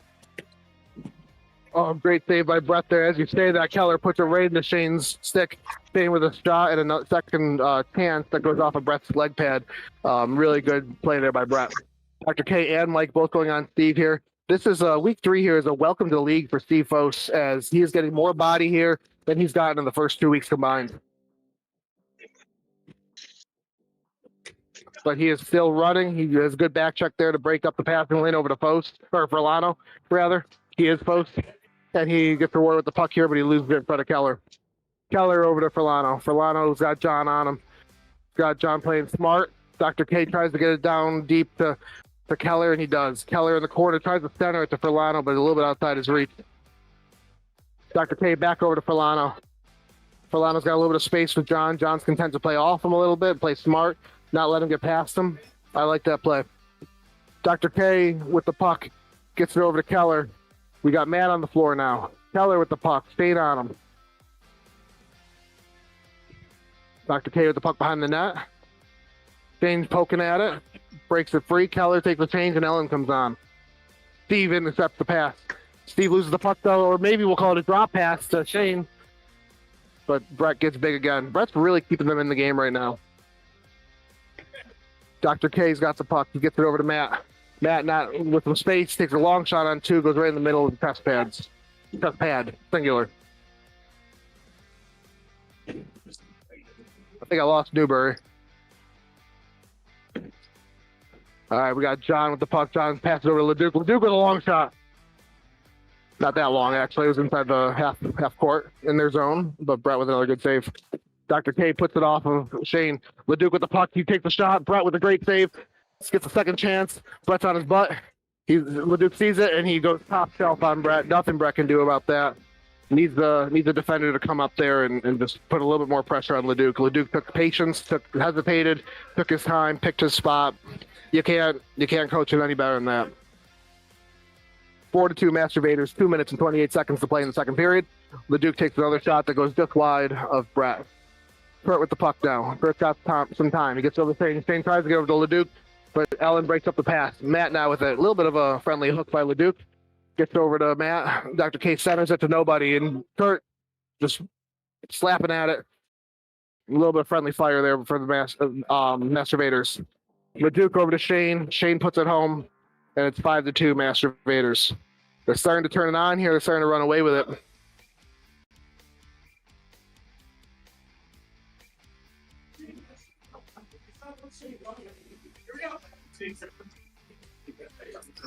One minute and 45 seconds to play in the second period. Furlano with the puck here. ATCQ needing a goal right now to get some momentum back. Kurt on Jesse. Little friendly bump. Jesse tries to center it to Dr. K, but Shane breaks it up. Furlano with the puck. A minute and 30 seconds to go in the second period. Furlano tries to make a move on Leduc. Gets it centered, but Shane breaks it up before it can get to Dr. K. Furlano chasing into the corner with Shane. A little body-on-body action. Nothing egregious. Leduc makes a move on Jesse. Takes a shot. Oh, does not take a shot. Goes backhand to forehand to backhand and puts it home. 6-2. 1 minute and 7 seconds to play in the second period. K-Flow getting ready to drop the puck. Furlano gets a good pass over to Jesse. Jesse with a shot and 2, maybe with a stick save there. Comes off the stage. Caliente with a run the other way. Caliente's got 2 with him. Gets a 2. Oh, beautiful redirect by Steve Fos. Beautiful redirect. Great pass by Caliente. Fos puts his stick exactly where it needs to be. Goes 5-hole on Brett. Nothing Brett can do about that. And just like that, a 1-goal game becomes a 5-goal game. 7-2. Steve puts chase on Jesse and wins the puck. Still playing like it's the playoffs here. Goes between Dr. K's legs. Drops it over to Caliente. Caliente with the puck now. He's got 2 guys in front. Let's see if he takes the shot and go for a rebound. He does. And, Steve tries to redirect it again, but this time Brett saves it. Dr. K goes the other way. Puts the puck off the stage. 13 seconds to play. Dr. K, we had some Caliente and Dr. K action. Dr. K into the net into 2. Nobody's happy. Least of which is 2. Might need to go into concussion protocol after that one. Not sure exactly what happened there in that sequence. It looks like they put Caliente in the penalty box for bumping into the Dr. K there. Official call is roughing. 11 seconds left in the period. Power play to ATCQ. They're fixing the net. What's the official call? Roughing? Pushing? Penalty. Official call is penalty with 11 seconds to play in the second period. Can't do that. Or yeah, that's the can't do that penalty. Oh, I'm sorry. That. I don't know what you can do. I don't know, but you can't do that call. Dr. K to Jesse on the power play. Jesse tries to go 5-hole on 2. 2 makes the save. 5 seconds left. Dr. K with a quick shot goes off of John. John tries to get on him there. Furlano tries to recover, and there will be 49 seconds of penalty kill left in the third period. 2-7, Master Vaders. I gotta think that a Tribe Called Quest has to score on this penalty. If they don't, I think they'll take all the wind out of their sails.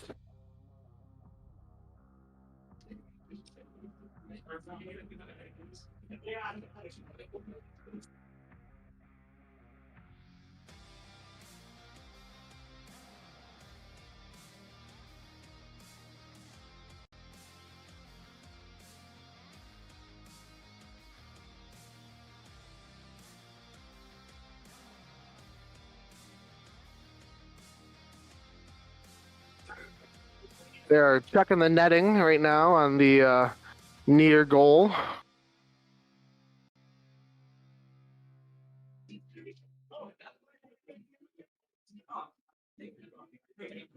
Some chatter over the Master Vaders bench.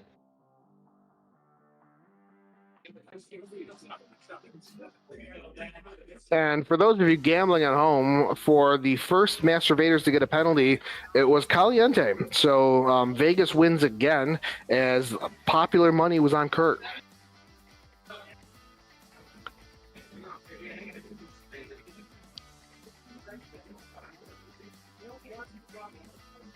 He was still coaching up the Master Vaders, not giving them a break, not giving them any rest here.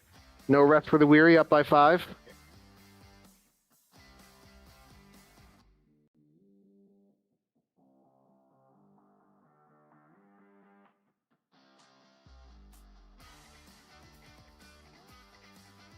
I got Blotzer joining me in the penalty box here, and it's going to get crowded here pretty soon with Caliente joining us. Let me move my crap because I don't really need to play hockey anymore.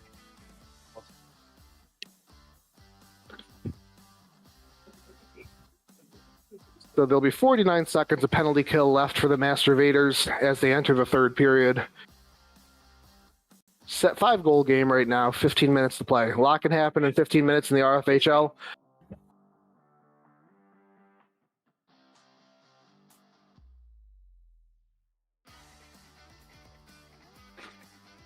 A lot can happen in the RFHL, but right now Master Vaders just dominated the end of that second period.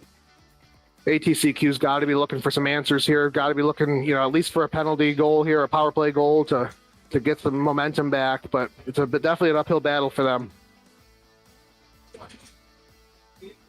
They got the penalty kill unit of Steve, Fos, and John on the court. And it looks like we've got Matt, Furlano, and Keller on the power play for ATCQ. Puck is going to get dropped here.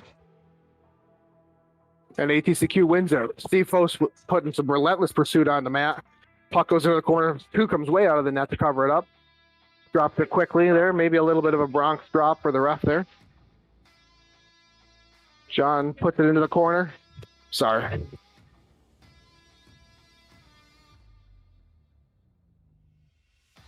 Just rotate. Good cross pass from Furlano to Keller, but Keller can't control it. Gets over to Furlano. Furlano tries to get it back over to Keller again. John putting a body onto Furlano there. He's seeing where Furlano is at all times, and he breaks up that pass. 10 seconds of the penalty kill. John tips it ahead. ATCQ with a one last push here. even strength here. Caliente comes out of the box with like a full of piss and vinegar, as my grandfather would say, and puts a shot onto Brett. Steve with a couple of friendly extra shots there on Brett. 2 was counting for his teammates there, which is also illegal. You have to be the guy on the point, according to the rules. Off the front rim and out. John over to Steve. Good pass there. Steve drops it to Caliente. Caliente with a shot off of Brett. When Foast calls for a change. Comes over to Sweet. That's what happens with good players in this league. The puck just finds them. Caliente with the puck. Brings it over to Leduc. Leduc with the long shot goes off of Brett. Bounces high in the air and comes down. Keller and Caliente going at it. Leduc tries to put a shot on it, goes into the far corner. Jesse tries to tip it over to Keller. He does, but it goes off of Caliente. Dangerous shot there, or pass rather. Goes off of Brett. He covers it, and Jesse with a move on one of the Vaders tries to get it up front. And the Master Vaders are just controlling every aspect of this game right now. They got to be feeling extra momentum. After not just going like 5 straight goals, they also killed the penalty, and now they're just dominating possession. Jesse with an almost slide there. Gets it over to Dr. K. I think it wasn't really a slide. I think it was just a fall. And the Master Vaders are keeping that tempo up. John doesn't have that puck for 1 second before he passes it up forward to Leduc. Leduc puts it off of Dr. K's stick, goes high into the rafters, and it should be a white puck. Leduc over to John. Whistle called, blown here. John tries to make a move on Ellen. Passes it back to Leduc. Dr. K on him. John giving him another option. Back behind his own net. Looks like they're going to do a little crossing play here. Oh, it's the annexation of Puerto Rico. High stick, though.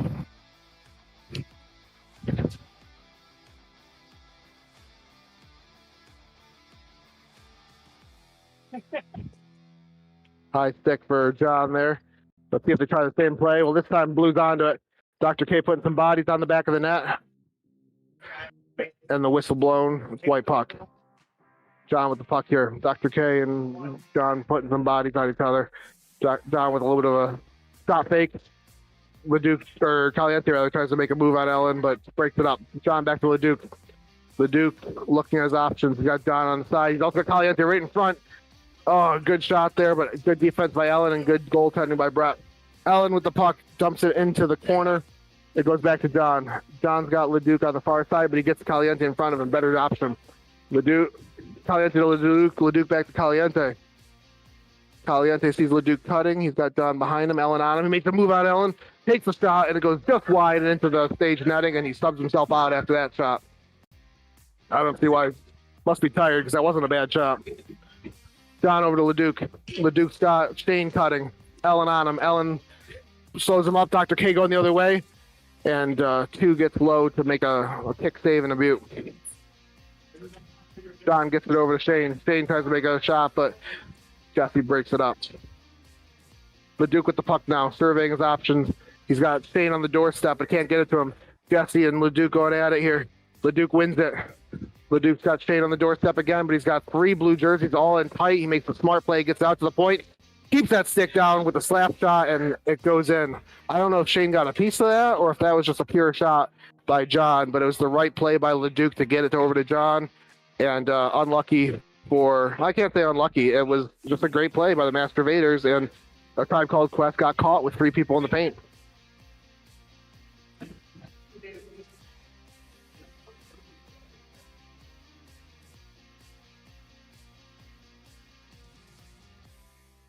ATCQ wins the draw. Furlano tries to put it forward. Steve Post gives chase. Clears the zone, but Furlano gets it. Furlano with a shot, and 2.0 makes a dramatic fall to the side. Kurt tries to put it off the wall to Shane, but gets a bad bounce. Dr. K with a shot that goes off a 2. Kurt with the puck again. He's got a couple of guys in the same spot, and he splits the difference and gets it over to Matt. Matt over to Furlano. Furlano over to Dr. K. Furlano's cutting. Does Dr. K see him? Yes, he does, but he can't get it through. Steve Post with the puck here. Gets over to Shane. Oh, Shane can't finish that one. Great play by Steve. Kurt with the puck, and he puts it into the corner and apologizes afterwards. Nice guy. Furlano dumps it into the corner to Dr. K. Goes back to their feet. Dr. K I don't know what happened there, but it's white puck. Blue with the puck. Usually how I play. Dr. K, centering pass. Puts a little bit of body on Kurt. Kurt's not happy about that. Dr. K loses a stick. No exchanging of words, just icy, cold silence.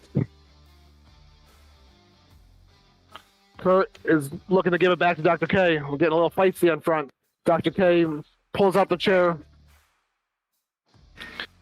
Dr. K gets the penalty on this one.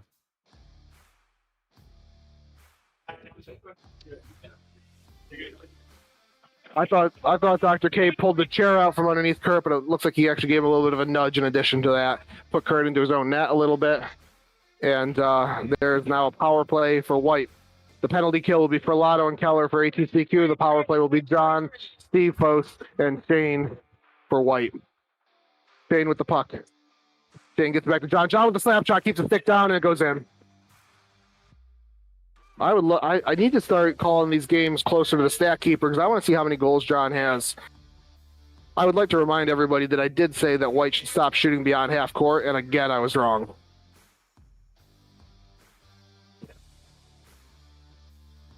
Blue wins the draw, gets over to Keller. Keller brings it up, tries to make a shot, but Shane with a good block. Keller wins the puck into the corner, tries to center, but nobody home. Dr. K with the puck now. Keller is in the center. Dr. K tries to cross it in front. Scrum in front. Two got a piece of that with his stick. Oh, bad bounce for two. Good poke check. Now it's a 2-on-1 the other way with Furlano in the middle. Shane tries to get it over to Steve Fos. He does just on the outside. And Keller with a great back check to get back and put some pressure on Steve Fos with the puck here. Furlano calls for it, and he gets it. That works every once in a while. Furlano with the puck. Makes a move on John. Makes a move past Shane. Tries to send it back to Dr. K, but Dr. K wasn't there. Dr. K with the puck here, gets it back to Keller. Keller with the puck, he's got Furlano calling for it on the shot, but John with another block. John takes it the other way, takes a shot, just wide. Looks like Brett got maybe a little bit of a foot on that. Dr. K with the puck, brings it up. White is starting to play off. I don't know if they're starting to get a little tired from this onslaught. Mike's not happy with whatever just happened there. I don't know if his stick got tied up. Furlano put the pressure on. Leduc with the puck now. Dr. K on him. Keller gets it. Keller takes a shot. Goes off of two's stick. Furlano tries to get the rebound, and again, he's not happy about something.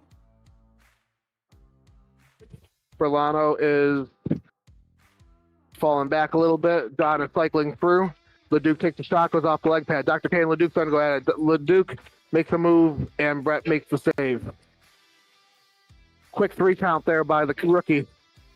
Leduc controls it, swings it back to John. John with another slap shot. Does not find the home this time. Jesse tries to make a move past two. Does not. Leduc steals it, gives it over to Caliente. Caliente with the puck now. He's got John on the defensive zone with him. He tries to get it up to him, but Keller steals it with a quick shot on the back of two's head. That's using your noggin. First time he's done that all game. Brett with the glove save. Ellen with the puck now. Ellen shoots it, but Caliente bats it out of the air. Makes a move on Ellen, takes a shot, and it goes in according to K-Flow. Not sure which side that went in, but Brett had a lot of net open there because he had to play deep with that rush. 2-10 Master Vaders. 5 minutes and 50 seconds to play in the third period. We got Jesse, Matt, and Ellen on the floor for ATCQ. Jesse with the puck, takes a shot, goes off somebody's stick.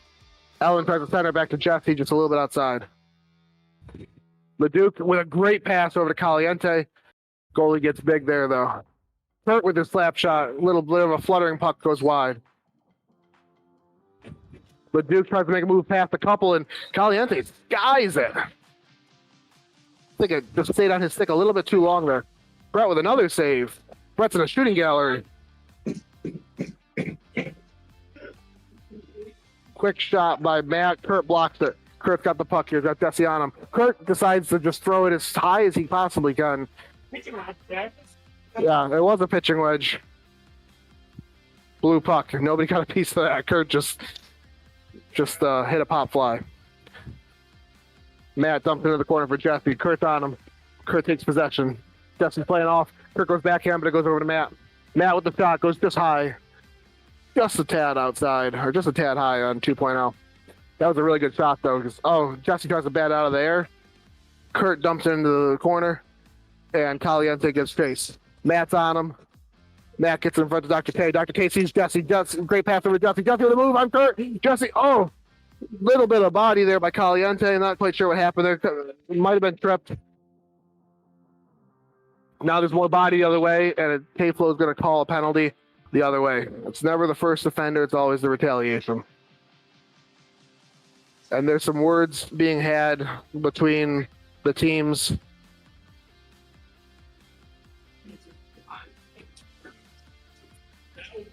This is your friendly reminder that the refs are volunteers.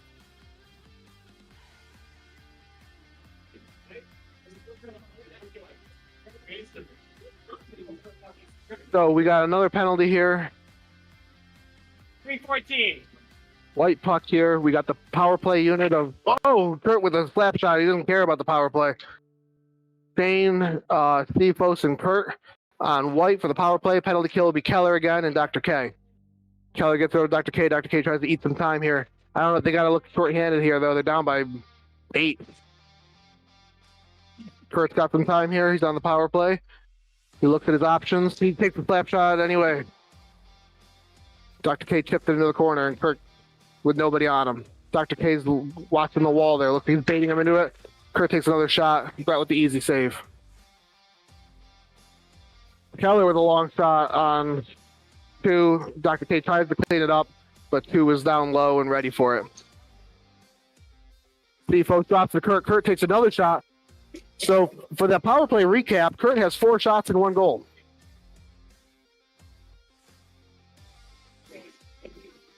(11-2), 3 minutes and 15 seconds to play in the third period.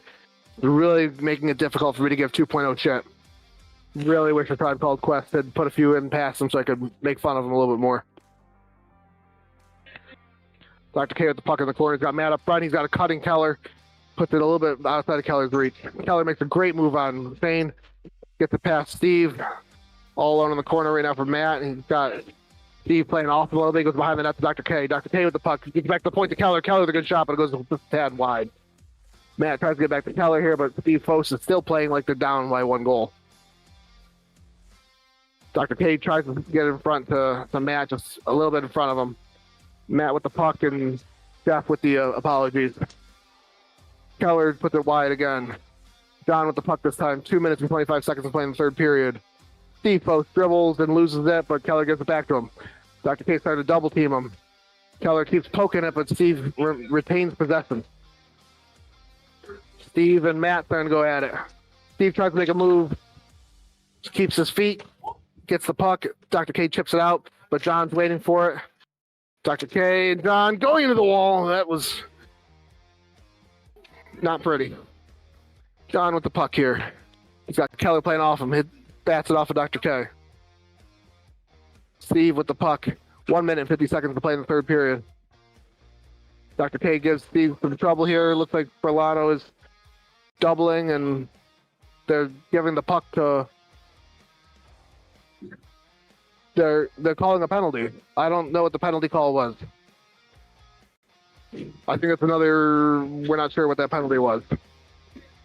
Steve Fos joins me in the box. It'll be the only time he stops running all game. Berlano with the puck, staying on him. Gets it over to Jesse. Jesse's got Ellen on the doorstep. Gets it to her. Oh, great redirect. Great, better save by 2. And he just sits on it. They do a quick 3 count. Ellen tries to come in. LeDuc with the puck. 1 minute and 25 seconds to play. Gets it out in front of Shane. Shane eats it in his own corner. Or I think he does. He goes behind the net. Loses the puck. Verlano gets it. Verlano's got the puck. He's got Ellen with him. Jesse's playing a little bit behind. Drops back to Jesse. Jesse can't get it to settle for him. Jesse moves to the backhand. Now to the forehand. Gets over to Verlano. 1 minute and 3 seconds to play in the third period. Shot over towards Ellen there. Just goes wide. Gets it back to Verlano. Verlano with the puck now. He's got Shane on him. 10 seconds left in the penalty. Jesse gets it back to Mike. Mike with the shot. 2 gets a piece of that. Then it goes wide. Ellen tries to get back in front of Verlano, but LeDuc takes it. LeDuc tries to make a move on Mike. He does make a move and tries to go backhand on Brett again, and another pretty move by Leduc, showing everybody why 2 picked him in the first round. 12-2. Clock does not stop. 30 seconds to play and counting. This was a very tight game up until I'll have to watch the tape, but I think it was like 3 or 4 minutes left in the second period, and then Master Vaders just ran away with it. I don't really know what else to say at this point. Maybe the physicality, got the best of ATCQ. Maybe some passes and stuff that White was making started to go in. I think they're counting that goal there. 13-2 is the final score for the Master Vaders. We'll see what this handshake line looks like. I'm going to be interested to see if there's anything in addition to a handshake about to occur here. But that was the tale of 2 games. First half of the game, the first 22 and a half minutes, it was a 1-goal game, and then the last 22 and a half minutes, they just ran away with it. Who just joined me? Hey guys, this is Rob Maston. Mr. Maston. The 8:30 game. Did you see any of that 7:30?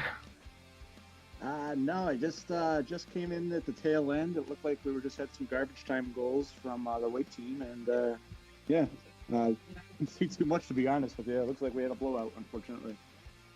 Yeah, I was just saying it was a 1-goal game up until maybe 5 or 6 minutes left in the second period, and then the Master Vaders just ran away with it. I don't know what the difference was. I don't know if ATCQ just let their foot off the gas, or if things just started clicking more for the Master Vaders. But it was just an onslaught. It was 3-2 with midway through the second period, and now you can see the final score is 13-2. Well, I will get out of your ear because I think I'll be back in your ear at 9:30. It looks like we got Rob Maston was paired with the B team with Brian D'Angelo. So I will let them take over for 8:30. All right, thanks, Bob. Much appreciated. So there you have it, the 7:30 game just finishing up, and I am joined here by Brian D'Angelo as we see the Manitoba Moose taking on the Sarnia Sting. Brian, how's it going? You might not be on the... All right, so he's not here with us yet. I apologize. So yeah, we have the Sarnia Sting coming off of a win last week against Good Morning Vietnam with an 11-9 score. And we have the Manitoba Moose, who had a tough game last week against the Iron Thrones and lost by a score of 12-5. So we are here for the 8:30 game, the pregame show before the RFHL After Dark, and very interesting game coming up. It looks like Conco is going to give it a go for looks like all 3 periods today. What they've been doing previously is having Kenton start the game for 2 periods the first week. Then last week he only did 1 period and Conco came on. And I really feel like his team needed that energy. Your captain's coming out and playing, and Conco really had, one of those games last week where you could see his former self. And after a horrific injury last year, it's really good to see Conco coming back this year. And then on the other side, Kazmark. With a tough game last week for Kazmark. You'll be the first to tell you that. From what I understand, they were coming off some injuries. Hey, Maston, can you hear me? I sure can. Brian D'Angelo has joined us on the color commentary. Brian, what did you see in that last game? Huh? I just got here myself, so Bob was telling me it was a tale of 2 games. We have lost Brian D'Angelo again. I think he's on mute. That might be why. If you can hear me right now, Brian, from what I can see on the broadcast, it says that you are on mute. So I'm gonna finish up my thought about this game. I talked to some of the guys downstairs, and Brad and Sean told me they're feeling a little bit better this week, but looks like they're going to go out there with only 5 players again is Shane Humphrey is coming off an undisclosed injury and has decided to sit out the first 3 weeks of the season. But I am being told that he will be back for next week. So it'll be good to see Shane back in the fold of the RFHL. Don't see Brian down there right now. I know he had his headset on earlier, so we're just having trouble with his speaking right now on the broadcast. But can you hear me? Ta-da!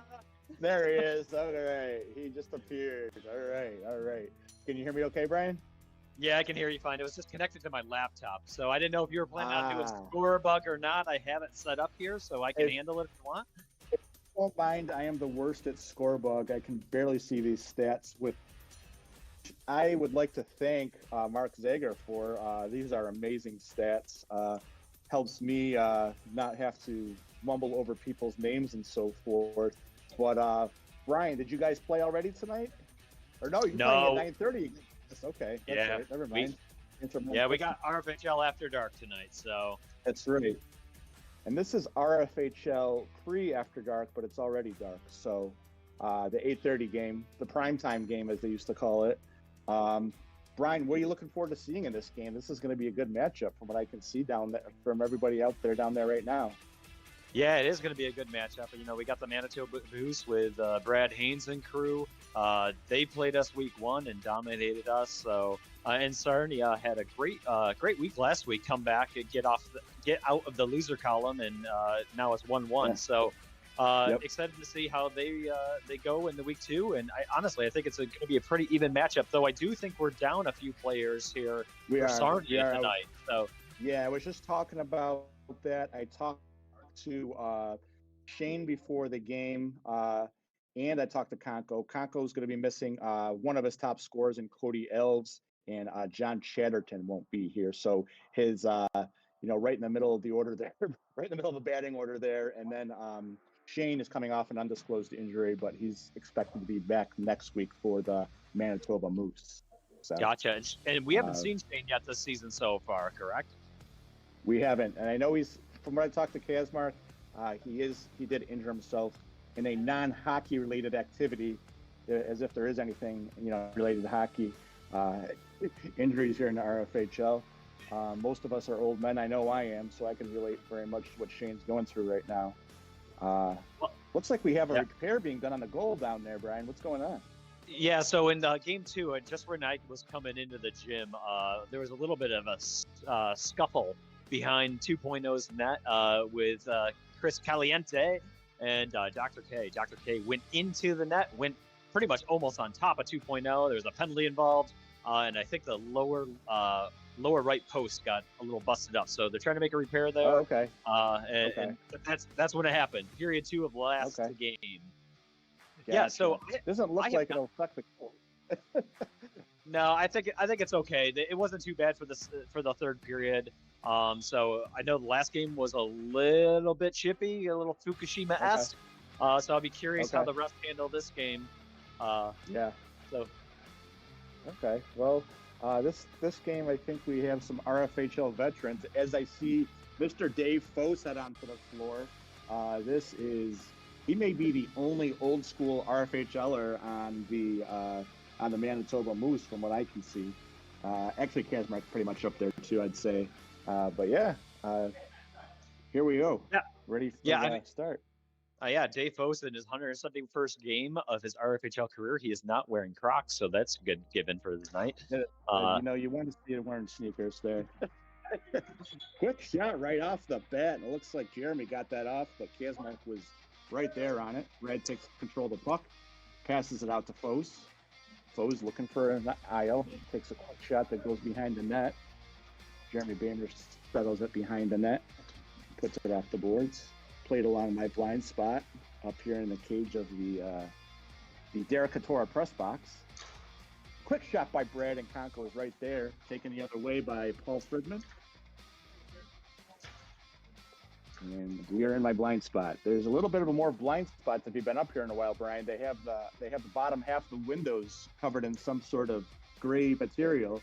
They Yeah, didn't really care about the RFHL after press box. now the frosted So- glass up there is really brutal for those that are vertically challenged like myself. So I'm glad that Yes. you're up here instead of myself. Hey, I'm standing on telephone books. As Brad Haynes takes the puck along the side. Quick setup for his buddy. Great and feed. John Petrie was right there, just shot it wide. 0-0 score with 13:44 left to go here in the first period. The Sarnia Sting and the Manitoba Moose kick off our 8:30 game here at Derek Katora. Manitoba Yes. controlling the pace of this game right now, controlling the puck. Oh, and they scored. They scored. That was a great play by Petrie. Did you even see that shot? You must have seen it from where you were, because I didn't even see that shot, right? I barely saw it. I don't think Conco saw it. He never even left the stand-up position he had. Yeah. But you know what? Manitoba's just moving the puck so well around the outside right now. I mean, they're They even blind are. passing at the moment and just getting into the right spot. So Yeah, and I think that's definitely going to be missing Cody and John tonight. Cody's one of those puck movers. Saw him play last week, and he's just so fast, so tough. So I definitely know that they're going to be missing him. Yeah, bad bounce for part of the Shane. speed. Bad bounce for Shane there by the net, and it went right in front. Paul almost capitalized and got one for yellow there. Okay. As Brad takes it down the left-hand boards, looking for a pass. Gets a pass off to Turan, and nice save by Conco right there. And it's still a 1-0 game. Shot taken, blocked by Sean Petrie, who takes another shot, saved by Conco. Oh, Brad was trying to get it, snaggle it in front, but just missed. And it gets it back to Sean, and another good save by Conco to keep his team in a 1-0 game. It's going to be interesting, Brian, to see them with only one sub tonight. Two subs, even for Sarnia, with there's a goal. Yeah, that No, they didn't call it a goal. Where's our other ref? Is it just Sweetmeat down there? I was pretty positive that was a goal. I don't know if they were calling that a cover up on Kaz's part, but I thought Kenton poked it in. It was in the net. Okay. Yeah, so we'll have to ask Sweet what happened there. Unfortunately, he is down there by himself. I feel kind of bad as I ref the first 2 weeks, but I wanted to get over here on the RFHL broadcast, and Brad Hanks takes it coast to coast for a 2-0 score. Whoa, what'd you see there, Brian? I just saw the nifty mitts of Brad. It's just, it doesn't even shock us at this point. He's in his 81st game of his 82nd game of the RFHL, and he's got 302 goals. That's 303 now. So yeah, we talked about it in the POJ podcast last week. Brad wasn't on anybody's top of Mount Rushmore yet, but give him some time. He'll be right at the top someday if we keep playing this RFHL. Looks like Dan Hook takes it. Oh, and he scores! Yeah, Dan just trying Hook to get him back in the mood. Yeah, he does very quickly. Dan intercepts the puck in the middle of the square and takes a quick shot past Kazmark's blocker side, and that's how you got to beat Kazmark. If you're going to beat him, you got to go blocker side because that glove is too quick. And Dan just made another great play, but Kazmark was all over that one, and it's still a 2-1 hockey game with the Moose still on top. And I hear Sweet down there reffing. Look at all those guys on stage not helping Sweet ref. Come on, what's going on down there? Oh, Sweet was just commenting that Dan was upset about missing that, and Sweet was just saying I would have missed the net completely. So a little self-deprecation there on Sweet's part. Yep. All right, and it looks like Paul Fredman defending his childhood friend Brad Haynes there. He gets the puck, looking for a pass, gets it off to Kenton in the corner. Looks closely by John Horan. Kenton gets it around the boards. Oh, he tried to center it, but was intercepted by Bob Haynes. And Bob got it towards the middle with a quick shot for Brad, and Conco's right there on the spot, looking like old Conco right there. Great save by Conco, and he covers it up on the other end. Sarnia's making things happen here. They're connecting. They're getting great passes off. I hate to admit this, but Kenton is putting himself in amazing positions here and has set himself up for a few great opportunities. And And I think what helps the Manitoba right now is that Brad can play a whole game. So that's maybe like two people, so they can play with four players with what they're doing tonight. Although, wait, no, they have the 5. So looks like we have a save by Kazmark. John Horan with the puck. Takes it. Doesn't get the shot off. Blocked by Jeremy Bamer. And he takes the puck down to the other end. Cleared by Brad Haynes. Brad takes it, shoots it down. Playing the puck against the wall. Another quick shot, and that looked like it went in from here, but it did not. It went behind the net, and it is still a 2-1 hockey game. Kenton takes the puck. What a good pass to Dan Hook. Oh, Dan, that was a tough one for Dan as he was flying down the left crease. Great pass by Kenton there. What did you see there, Brian?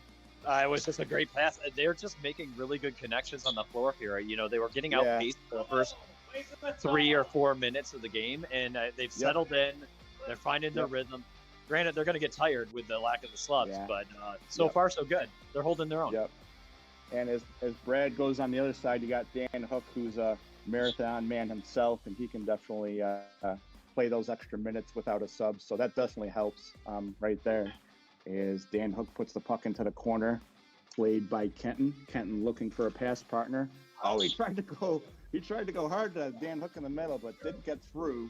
And that puck is played by John Horan with the Manitoba Moose.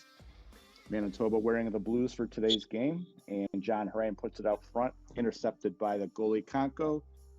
And good play by Kenton. Oh, he's got a little triangle there of guys. And Conco tried to play it outside his patented, outside of the crease hockey play. Something that I feel like Brad and the rest of the team have to get used to. It's, once you see Conco play out, he's kind of similar to Alex Packard there. Would you say that's correct, Brian? Yeah, absolutely. And it's funny, I have yet to see Conco play so far this season. It's reminding me of RFHL of old. I mean, the pad size. He hasn't upgraded his pads in 10 years. But it's still the same movement. He's limber. He just looks ready to pounce. Yep. He's just so quick, and coming off of that surgery, I'm really happy to see him back in good shape here. Oh, good. Dave Foch tried to center it over, but that's intercepted by Paul Fridman, and he'll settle it for the freeze. Takes a quick shot. Kazmark puts that up front. Bob tries to take it off the freeze, and that puck goes up top. And it looks like it will be Moose puck with 6:36 left to go in the first period. Yeah, it's 2-1 Manitoba versus Sarnia right now. I just updated the scorebook. A little technical issue there. So giving those on the broadcast heads up to the score. Much appreciated. 2-1.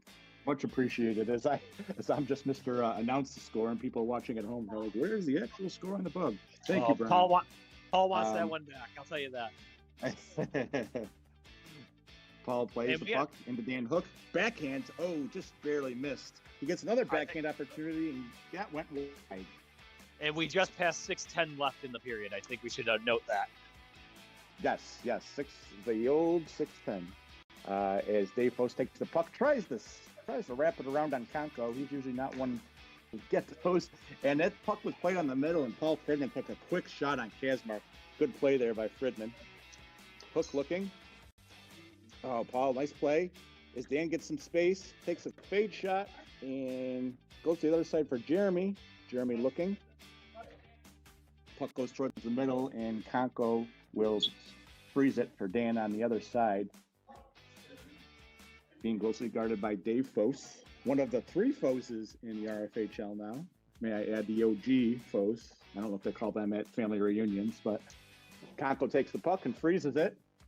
Oh, good play by Paul as he saw Jeremy right there in front of the goal, and Brad settles it behind the Manitoba Moose goal. Quick shot there. That one goes out of play, and this is a good lineup that the Moose have on the floor right now with Sean, John, and Brad.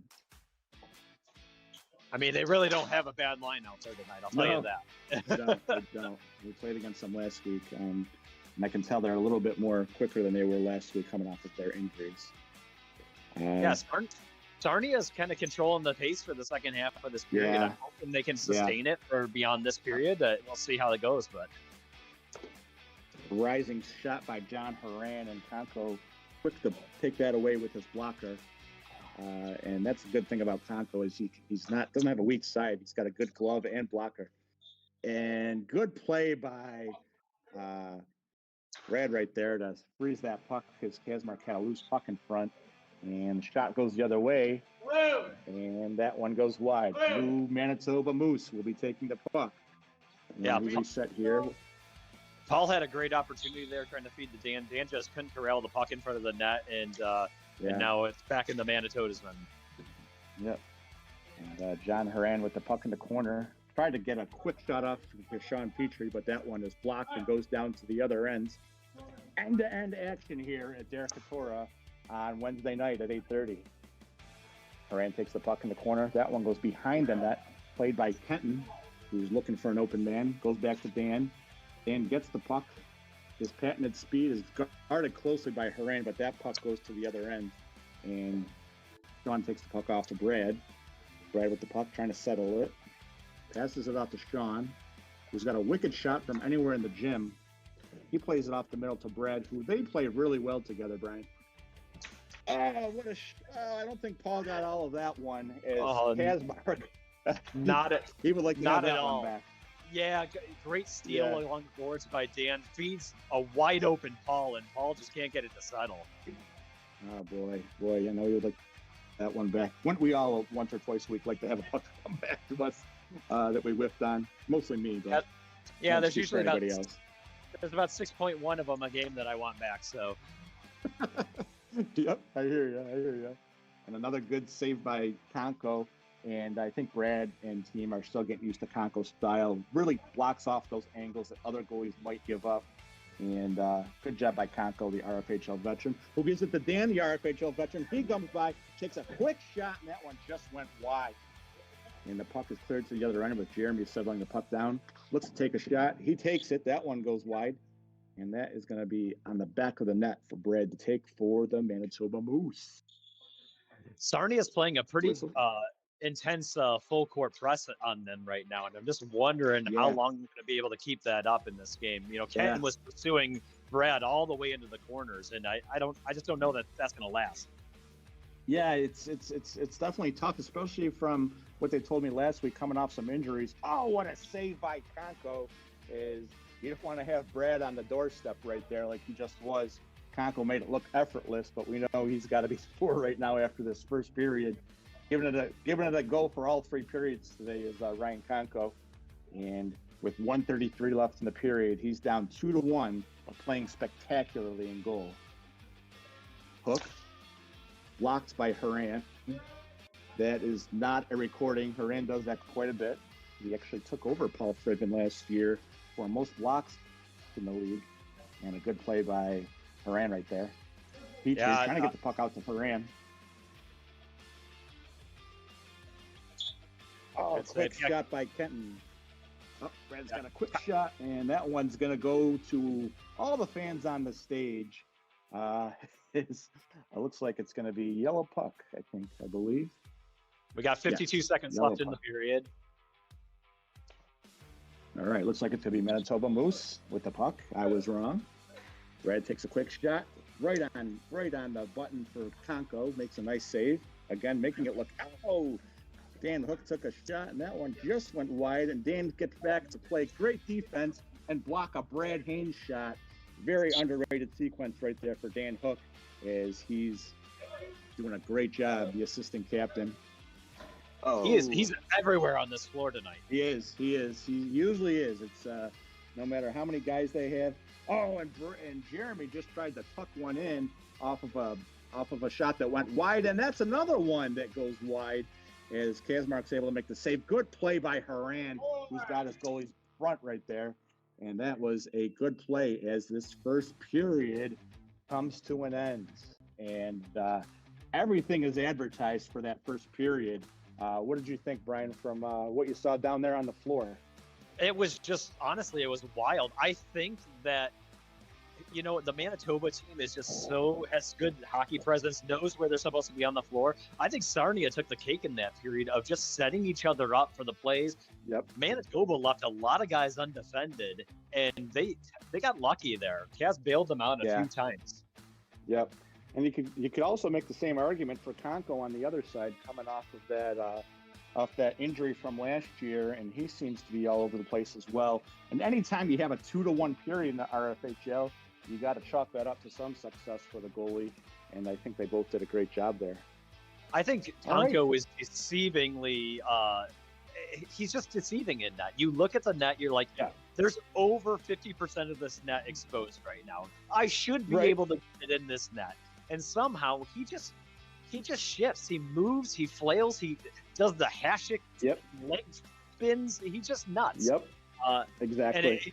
And he doesn't look like he's lost a single bit of his nimbleness. No, I'm shocked. Yeah, he's just that kind of.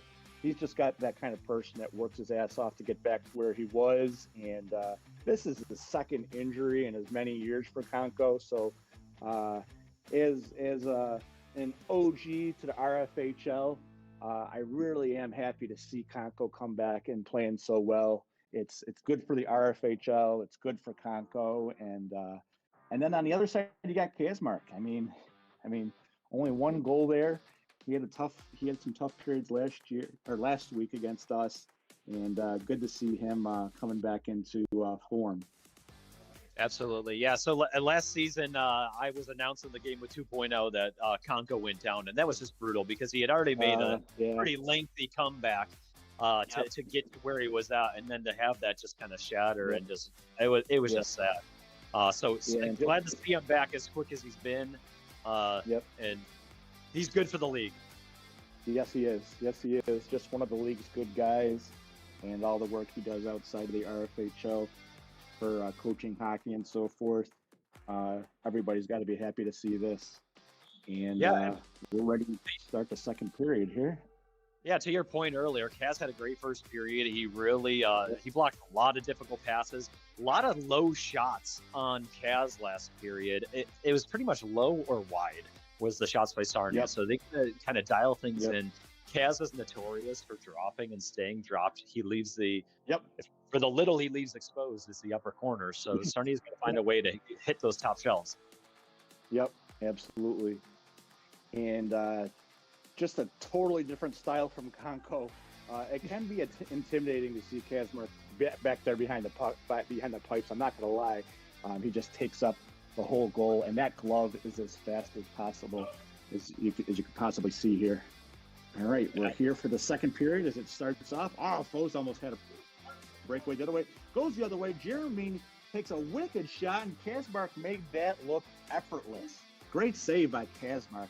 That was a puck coming across the gym floor, and he had to go across the net to make that save. Good job by Kazmark there. Quick shout out, Mike Curry as an additional ref now in this game. So Sweet's not left to his own devices. Absolutely, I was hoping somebody from the somebody up on the stage was gonna take over and help Sweet meet, and it's good to have another ref in the RFHL. It's not an easy job, but somebody's got to do it. As we thank Sweet for his service, staying for all 4 games today, helping set up the whole RFHL gym, as he always does.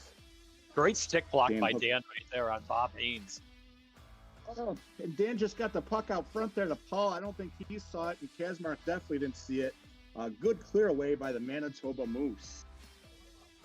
As Moran takes the puck from the other side, looks for a trade partner, and that puck makes its way, trickles through to the middle, and Konko's able to jump on top of that. All right.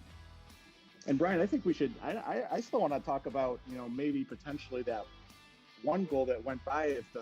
We'll have to ask Sweet after the game if that one was frozen, because that would be in a tie game right now. So maybe they just said that the puck was frozen. It'll be interesting to hear if you get a chance to ask him. I'll try to ask him in between periods. I thought maybe there was a whistle I didn't hear. They blew it dead, and Kenton just did a late poke at it, but it was still loose underneath Chad's heads. Okay. And we still have a 2-1 game with just under 13 minutes in the second period here at Derek Katora on a Wednesday night, 8:30 game. The Haynes combination, quick shot, and Bob did a great job of catching his son, winding up for that shot, and he's able to beat Konko on his blocker side. Not many goalies in the RFHL are going to be able to stop that one, Brian. No, not at all. I mean, that was just a beautiful feed and a great one-timer by Brad. It's just a classic Haynes combo right there. What are you going to do? Yeah. Yeah. And they got to be living the life right now. His father and son combo, still going hard with Bob Haynes and setting his son up for a great shot. And they've got a 3-1 lead with 12:14 left in the second period and another goal. And now the father gets his. Yes, he does. That was another, Johnny on the spot. And that's just, that's hockey presence right there that Bob brings, knows where to be. And he has made it a 4-1 hockey game here in the second period. Oh, and now Sean Petrie comes by. Oh, Bob almost had a shot on the other side, but that was broken up by Paul Fridman. Yeah, Paul Fridman trying almost to get scored control. his own net there. He did. I didn't see what he was trying to do there, but he did. It was close. But he's back out there playing his defense, and that brings a heavy presence. And Kazmark looks like he shot that, blocked it, and it's a save by Conko. It's under his right pad there, and he definitely saw that the whole way. But that was a tough one. Split by Conko there. Yeah, absolutely. And the pass from Brad to Bob, and that is now a 5-1 game as Brad went streaking down the left side, passed the puck off to his dad, and it's a 5-1 score here as the Manitoba Moose have come storming into this second period. Yeah, I'm wondering if they did a little bit of a second period correction here. Conko was leaving a good amount of rebounds in the first period, and I think they're realizing that, and they're setting someone up to. And that was going to be bad bounce right there for Conko. It was, and was that Sean Petrie? I think that was Sean Petrie on that shot. Bob happened to be. That was Bob. That was Bob. Was it Bob? Yeah, it was Bob. Okay. It looks like he got that rebound after Sean had shot it. I just saw Sean freaking down as he often does, and it's now a 6-1 hockey game. Wow, is this game tilted in the favor of the Manitoba Moose? Yeah, that was a quick shift here. Oh boy. And some tough defense, and Brad just sneaked it through to the left side. It's now a 7-1 hockey game, and there have been 5 goals in the past 5 minutes for the Manitoba Moose. Sarnia has got to get back on D and give Conko a little bit of support here. He's being left on one-on-ones and just really did. Yeah. And not typical. Kenton's a really good defender out there normally, so I think he may have had a lapse on that last one, but he'll be back as he's trying to catch up with Brad here. Brad takes the puck streaking down the right-hand side, and that one goes wide. Gets the puck back to Sean Petrie. Kazmark settling in goal. That one went wide into the back of the net. 7-1 still, with Sarnia looking for a quick goal here if they can. I do feel like they're going to be a little bit tired here as this game goes on. With 4 players, really tough. Brad's utilizing an extra motor that you don't normally see out of him. He's usually calm, collected. He is running, jumping all over the place this game. I wonder if he's just cranking up the heat a little this second period and knowing that they're going to tire out and they got the energy to do what they're doing. Yeah, I expected him to come into this game. He definitely didn't seem like himself last week when I played against him, for sure.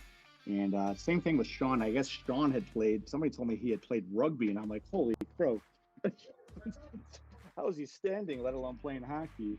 And I think we got the luckiness of playing them when they weren't 100% last week. Jeremy takes the puck, tried to get a quick shot on Kazmark. As Sean Petrie winds up from the other side, had Brad right out front, and that rebound is collected by John Horan, and there was no defense there as Brad was right there on the doorstep. That puck went wide on the left-hand side, and Horan was able to put in one of his easiest goals that he'll ever score, as he has made this an 8-1 hockey game. Boy, has this game turned. Sounds like Bob, if I was talking to Bob, might say the same thing about the last game, but this one's happening a little bit earlier than we would like. Yeah, I think one of the things about Konko's style is biting him right now. He typically kicks the puck out or shuffles the puck out. It's creating longer rebounds where Haran is posted up around the 3-point line, and it gets the puck handed right to him for an easy shot. So I think Konko's got to figure out how to corral those in a little bit more rather than trying to kick them out. Yeah. And it looks like he had a 2-on-0 as well, as that doesn't help with his tired team and only having 4 players tonight. I'm betting Konko may ask for somebody to do a sub for the third period, but they're struggling here in the second period here with those shots that Manitoba Moose are presenting. Halfway through the second period here at Derek Katoria in Greece, New York, 8-1 hockey game. You're listening to it here on YouTube TV. And almost a shot by Paul. Great play by Sean, as he was able to get Paul out front. And who took that shot? Brian, was that Brad again? I didn't even see what happened. No, that was a rebound off of Kaz's pads. Geronimo corralled it and just took a shot. Sniped it. Man, that was a quick one. And Konko does make the save here. 9-1 score with the second period here. Moran takes the puck, being watched closely by Paul and Kenton. Gets the ball to the middle, and Cook turned around and took a quick shot on Kazmark, but that one was turned around. Haran sets up Sean beautifully, and that's a good save by Konko, as the defense was a little bit late to get back. And Paul Fredman takes the puck to the other side, blocked by Haran. That now is blocked by Brad. He is all over the place tonight, folks. He is having one of his classic games here. Yeah, when you saw Dan, and he's really making the rest of his team that much better tonight. Yeah, exactly. Dan was flying around the first period. He's already slowing down this period. I think he's just he's already expending himself. The other thing that Manitoba's corrected too is just they've taken away those clean passes and shots that Sarnia was getting off in the first period. They've pretty much eliminated it here. I think it's a combination of the tiredness, but they've gotten back to where Sarnia has flopped and hasn't. Gotcha. Yep, and I agree. And Sean Petrie taking the puck, and they've really possessed the puck. I mean, like a handful of times you've seen the Sarnia sting with the puck. As I say that, they get a quick shot in, but that one is blocked by perennial defenseman right there, Sean Petrie. Just, man, what a tough combination with him and John Haran on the same team. They both play defense flawlessly. Absolutely. That was probably one of their best looks of the period, and Sean got a stick on it, so they didn't even get a clean shot on that. Yep, there was, and you could see Dan trying to go through 2 men, and it looks like Kenton puts that one in, and we now have ourselves a 9-2 hockey game. That play was created by Dan Hook, who seems to be, I think he just came off the floor. Yes, he has, and Jeremy steps on. So doing as much as he can is Dan Hook, and I really feel like they might be asking for that sub for the third period if the Powers allow it, as Konko gobbles up the puck with 4 minutes left to go in the second period. Sorry, Brian, you said something there? No, I was just gonna give the time call. So, but you already got it. So good for you. Oh. All right, and that puck goes wide as Konko takes it off on the right side of it. Another quick shot in. Jeremy trying to hustle the puck to his old friend Dave Fose. Kenton sets up a nice play for Paul. He takes a shot, but that's right on Kazmark. Kenton gets the loose puck, but Kazmark is right there, and he builds the wall right in front of the goal there. Fose with the puck. Looking to be one of the Manitoba Moose who gets his goal in this second period. It's funny because Bob's out there fresh, and that's, you can see the big difference between just that one player between both of these teams. It's very evident as Kazmark makes a save there off to Bob. Bose looking for a shot, takes a quick one. That goes right on Konko's midsection, right in the breadbasket. And what are you seeing from Dan Hook on the bench over there, Brian? Is he looks like they definitely need him as the juggernaut, I would say. Does he look like he's ready to go? He's leaning up against the doors. He's looking a little winded Yeah. over there. Yeah. But I mean, Dan's always ready to go, even when he's tired. Yeah. So it's Yeah. And I can see Paul Fridman down there trying to, he's not on his A game right now too with being as tired as he probably as he is. Because that right there was a block. That's usually a block. And I think he did get a block right there as Haran shot that right into his midsection. Hoping Paul's okay, as they cannot afford to lose a player. yeah. Like Paul. I'm thinking there's a little foul play here. Haran and him are always gunning for Defenseman of the Year, block shot award, and I think think, hey, if I can take it out for a couple minutes in the second period, I'll do that. So. John's like, I'll give you a block shot. Completely kidding. Haran's We are. He's one of the best. He's one of the best. Dan Hook takes the puck in the corner. He's got Kenton posted against Brad in the post. Jeremy takes a quick shot. That is played right in front of Kazmark, and he has the puck. And Manitoba Moose will take possession. Pass goes to Bob Haynes, who sees his son right there on the left hash. Great play by Conko, as he had to slide over to make that save. Moran cutting towards the goal. Quick shot. Nice block by Jeremy from Bob. And he shoots that right into Kazmark's glove on the other side. Moran with another shot. Blocked by Jeremy. He takes a shot, takes that shot wide. And Brad with the puck. Trying to... Ooh, nice play by Conko, as that's one of the league's top 2 goal scorers. And he had him right on the doorstep, and nice backhand there. Yeah, got it with his shoulder. Looked good. Yeah, that was a tough save right there. He made it look easy after having a very tough second period here. Oh, good play by Hook as he had Kenton right out front. Kenton shot that one wide. We all see what he was trying to do on the left-hand side. Good block by Jeremy, as he's getting his blocks right now. As I think he's had 3 in the past few minutes. So we'll have to look at those stats after the game to see if Jeremy's getting his credit for some good block shots. Under 1 minute left. 1 minute left to go. Under 1 minute left to go in this second period, and I'm thinking the Sarnia Sting might not mind that one bit, and they may have to go to the stage and say, "Hey, is anybody here, Cody Elves?" Because he is definitely being missed in this game. Cody brings a very, very, very intense game, and then you got John Chatterton, who's been a first or second round pick in his time, definitely missing his defense and his tenacity out there as well. And it looks like the puck goes to the other side. Dan Hook takes it, tried to get it out front. That's taken the other way by Brad Haynes. Rolling puck. Great save by Conko, as he was right there in front. And that was a little bit closer than he would like, I bet, right there, Brian, is that puck just barely missed the net. Yeah, and it was weird. It kind of rebounded back out and trickled back through Conko's legs, and he wasn't aware that it was there, and I think he got saved by the bell. I think by the bell indeed. They're definitely missing Cody out there. Cody has 4 goals, 1 assist so far this season. It's just tied with Dan right now for leading his team. It's just a good offensive presence. And then you got Chatterton's defense that has been a part of this league for, I don't know, what were we talking? Yeah. Probably Forever. 25 plus seasons. Yep. So Absolutely.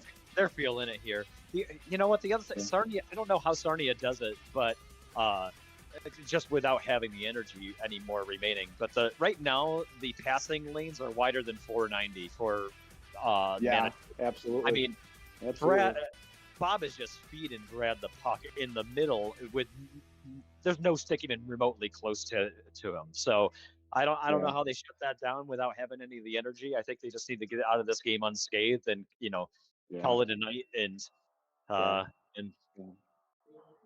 go for it next week. Like our team chat says, everybody makes the playoffs, and I know that the Sarnia Sting are not a team to take lightly.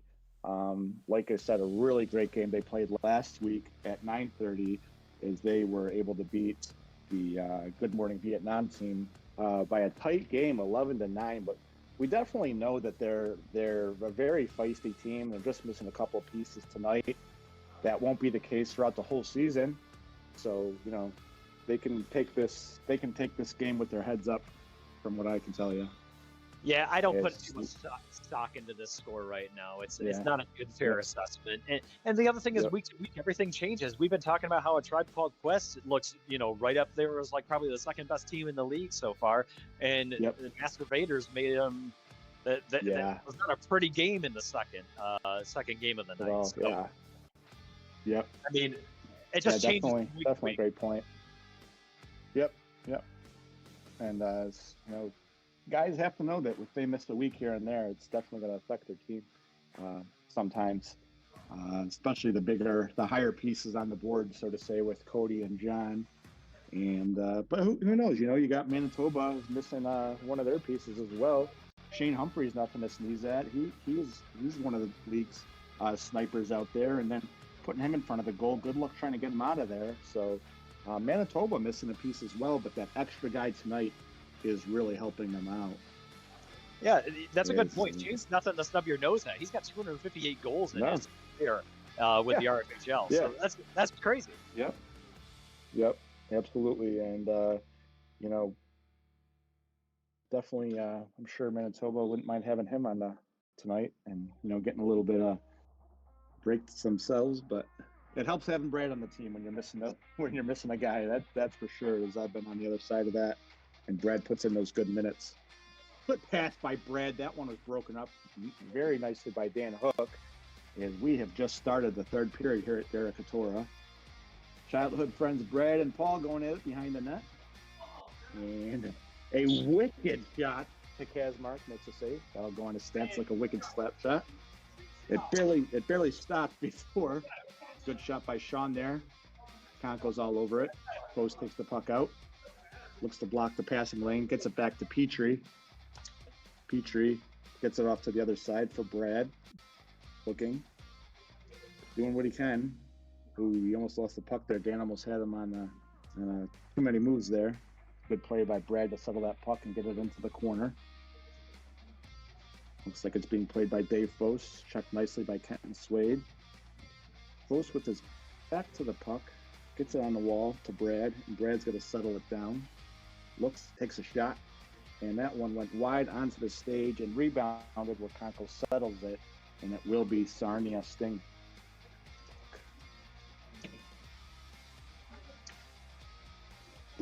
Kazmark turns that away in his patented sprawl position with that glove, and Hook just had a nice pass from Kenton, but wasn't able to convert. As he tries to hit Kenton going up the middle, that was a sweet pass, but that was a very difficult degree of difficulty play right there. Oh, good save by Conco as Petrie had taken a shot and had Bob right there on the doorstep. Yeah. What did you see there, Brian? Conco just robbed Bob blind. Bob had it wide open, and Conco got the blocker on it. Oh, and Dan Hook just had the puck on the doorstep himself, but Kazmark was able to sprawl ahead and knock that one down into his glove. And we are at 12:30 in this third period at the 8:30 game here on YouTube TV. Looks like we have a little bit of a slug and play in my blind spot. Did he put? Oh, I was going to say that would have been a hell of a pass from Bob to Sean right there. That didn't. Bob just fed him from. No, it didn't. Bob just fed Sean from the corner, and it just went over the crossbar. Oh my gosh, what a good setup by Bob. Teaching these young bucks some good hockey, that's for sure. With his passing tonight, Bob is having a heck of a game. And Jeremy takes the puck, looks to get it towards the middle, towards Paul Fridman. That's broken away by Brad Haynes. Pass to Petrie. And Petrie tries to return the favor to Bob, but that was blocked aside by Dan Hook. Dan looking for his nice block by Brad right there as Hook had of steam trying to get a 2-on-1 to Jeremy Behrman. Shot by Hook. Oh, he got the puck in the middle and Jeremy was right there with the shot. Brian, what did you see there? Oh my goodness. It was ping pong over here. It was Plinko. Dan just fed. Dan blind fed the puck to Jeremy through his legs, and Jeremy fired it. I think it ricocheted. I'll tell you, it almost looked like it went in the net here. I think it just ricocheted right out. But moot point at this point, but that was a nifty little. Dan's still out there being Dan, as he just made another nice play right down the middle. Yeah, they're just wild. They're getting some good connections here in the third period. Yeah, but Steve Kazmark still is Johnny on the spot, and a good play there by Conco as Bob fed Horan on the left wing. Great job there, putting that one away. Jeremy tries to get a blind pass towards the middle. Hook right there. Oh, Hook gets it. Oh, what a pass by Hook. And and they're having a little bit of a. I'll tell you, Jeremy's had a right there. And, yeah, he's had a few good looks here. Yes, he has. Danced up a couple times. You know, those are a lot of pressure to connect that for sure from Jeremy, so you can't blame him there. And we talked about it earlier, a couple that you'd like to have back. As Horan takes a shot wide. I mean, we're scoreless here in the third zone, so this has been a defensive battle. This is a goalies here. Defensive battle, and right there on the Bob had a centering pass right there, and that one went wide. Paul's taking the puck down very shortly. That shot is blocked by John Horan, and that one got through. Jeremy with the puck. Oh, what a good pass by Jeremy as he saw Paul Friedman out of the roof. And almost hit the puck in the middle. And John. Brian, what's going on down there? I mean, it was a clear dive by Paul there. There's just a little bit of tangle, and Paul definitely was trying to settle the ball. Jeremy, his teammate, acknowledges these. I mean, Sweet and I just soccer celebration gone wrong. Sweet and I just looked at each other. We were just like, "What the?" They're gonna need a mop over there. Jeez. Oh boy, as it looked like as they got tangled up there, and Jeremy comically goes over and joins the fray, but no penalties there. Ryan with the puck on the side. I think they're just trying to have a little fun here in the third, as they know this is a long hand. So as John Horan still playing good hockey, passes the puck. They're doing a great job tonight of setting themselves up for some shots and cycling the puck. And I think they really are, back to good form. Oh, Kenton tries to. Oh, he almost had he dove for the puck, and still with the puck, sets it up towards the middle. But Kazmark is right there effortlessly, and that's to the bane of Sarnia Sting, as Kazmark has been there effortlessly all night, as it looks like. Kenton forgot that he's playing hockey. He kicked the puck to himself a few times, dribbled it like he was playing soccer, and then dove afterwards. So I don't. This is just getting a little squirrely at this point. European referees down there, Brian. As Sean takes the shot, blocked by Paul. Paul plays it off the wall to himself towards the middle, takes the shot.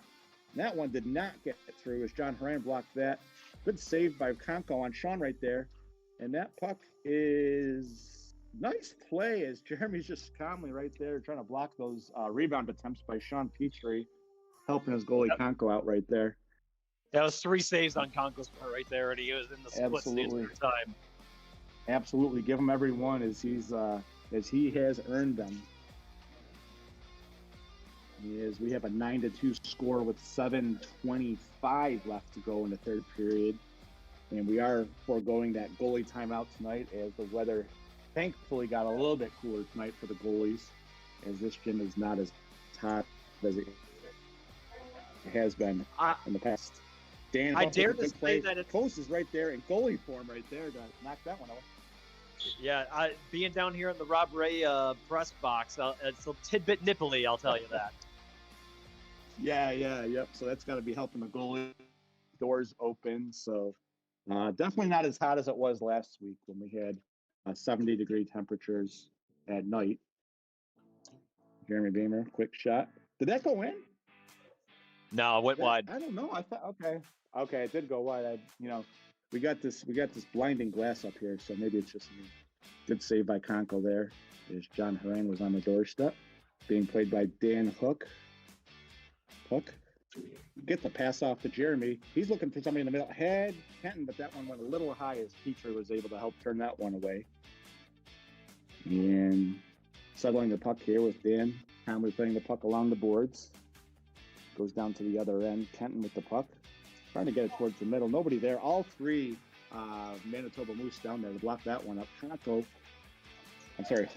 with a good block right there to transition, to help detransition the 3-on-1 breakaway right there.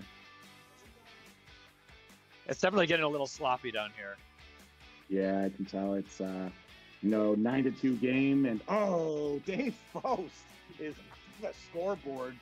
It looks like he collected a centering pass right there and puts it past Conco's glove side, and now we have our first goal of the third period, and it is a 10-2 Sarnia Sting lead. I'm sorry, Manitoba Moose lead over the Sarnia Sting. And I think Faust was just happy to get the monkey off his back there. That was his first goal in this season, so he's finally on the stat sheet. Yep, it's always helpful to get that monkey off your back for sure. And whether it comes in the third period or the first, it's always a good feeling.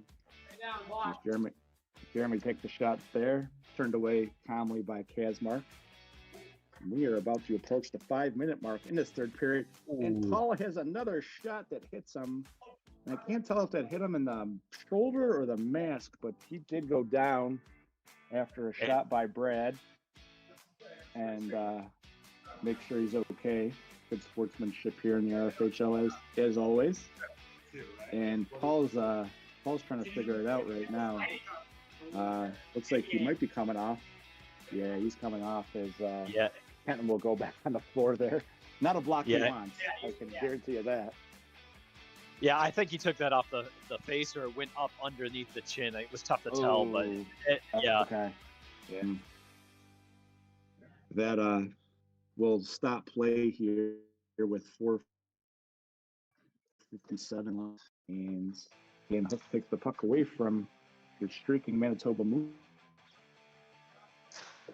And good pass by Brad right to the center, but Conco's all over that one. Looking good here in the third period for Conco and Kazmark. And Kazmark is very calmly having a shutout period here in the third. And I hope I didn't just jinx him, but I'm sure he won't care with the score being what it is. Yeah, honestly, he hasn't really been challenged too much this period.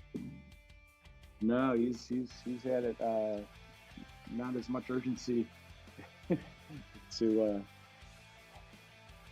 make those huge saves. Jeremy Bamer plays the puck.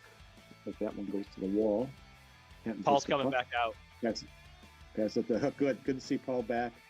I see him going shrieking through the middle. Hook looking to get a goal just for a morale victory at this point. Trying to get that, tough to get goal against Kazmark here in the third period with just under 4 minutes left. Hook with the puck. Gets it up towards the middle. Brad Haynes takes that away neatly, passes, and that is a patented Brad Haynes pass that just such a great play by Brad to set up John there. And John has another goal from his favorite spot right there in the hash. Yeah, Manitoba's doing a great job of settling those passes and taking the shot immediately. They're not giving the goalie a single chance to get shifting, regain position here. Yep. And good defense leads to good offense, and we're seeing it right here in this game. That is for sure.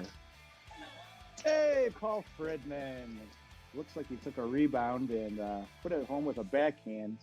And I definitely feel bad, Kazmark. I hope you're not watching this in review, but I think I jinxed your third period shutout, as it is now an 11-3 score.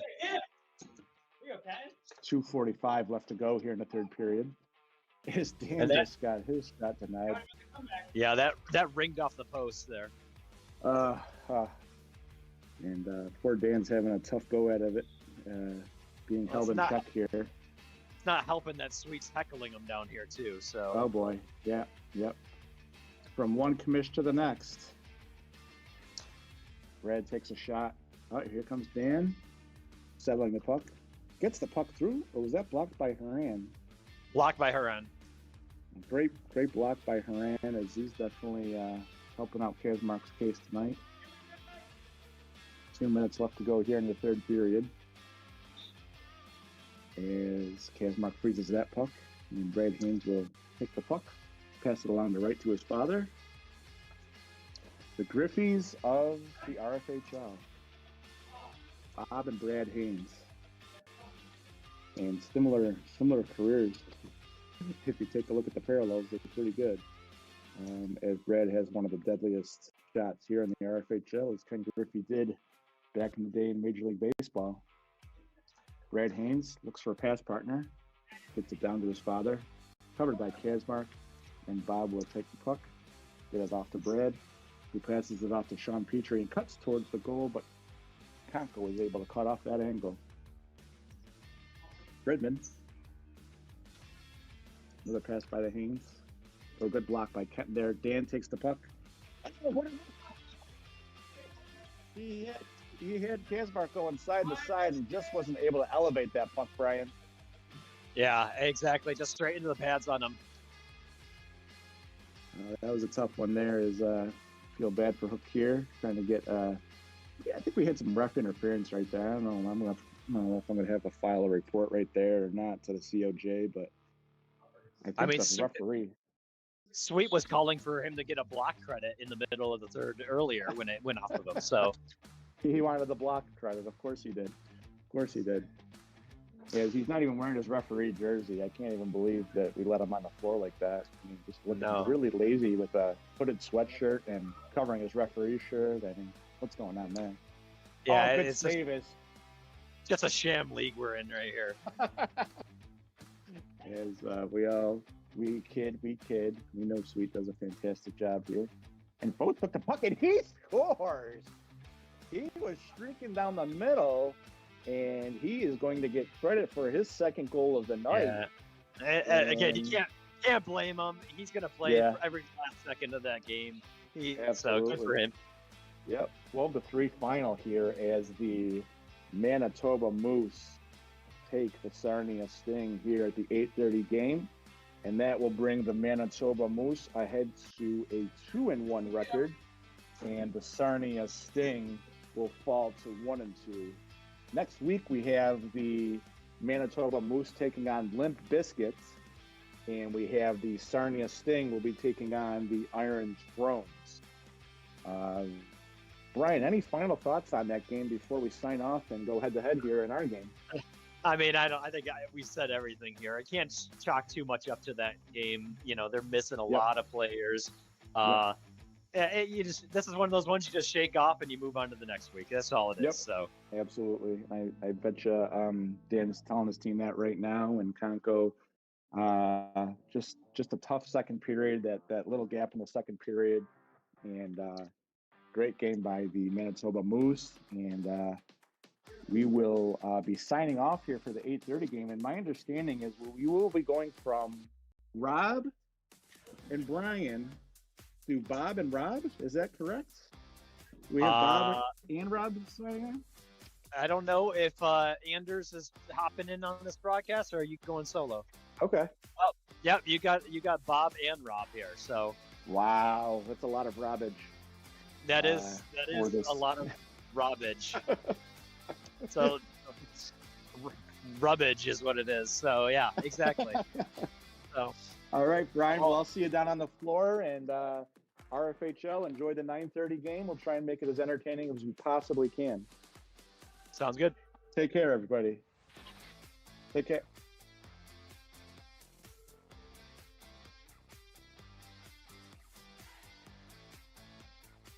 And we'll throw it off to Bob Hartman for the 9:30 game.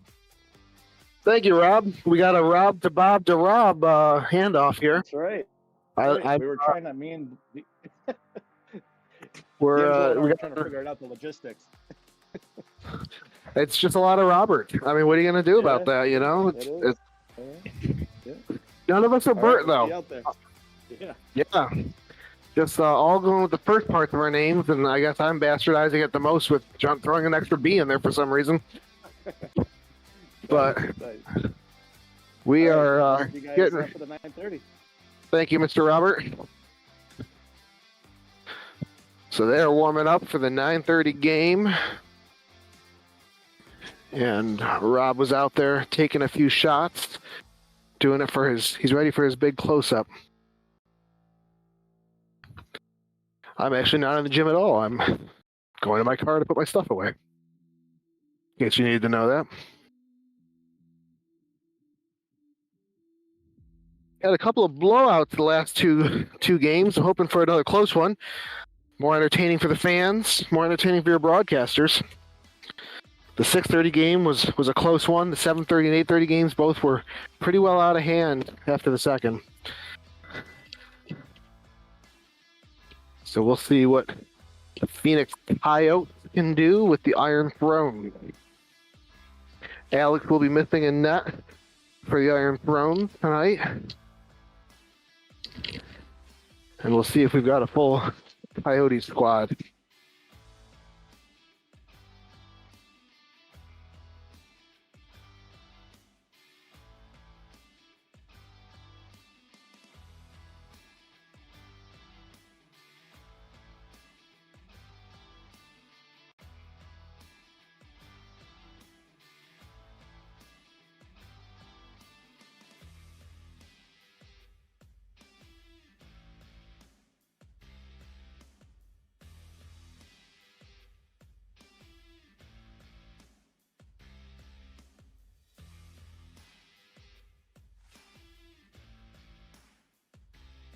All right, getting into my booth here. I'm calling my first game from underneath the basketball hoop, so we'll see how that goes. I don't know if I can stand on this.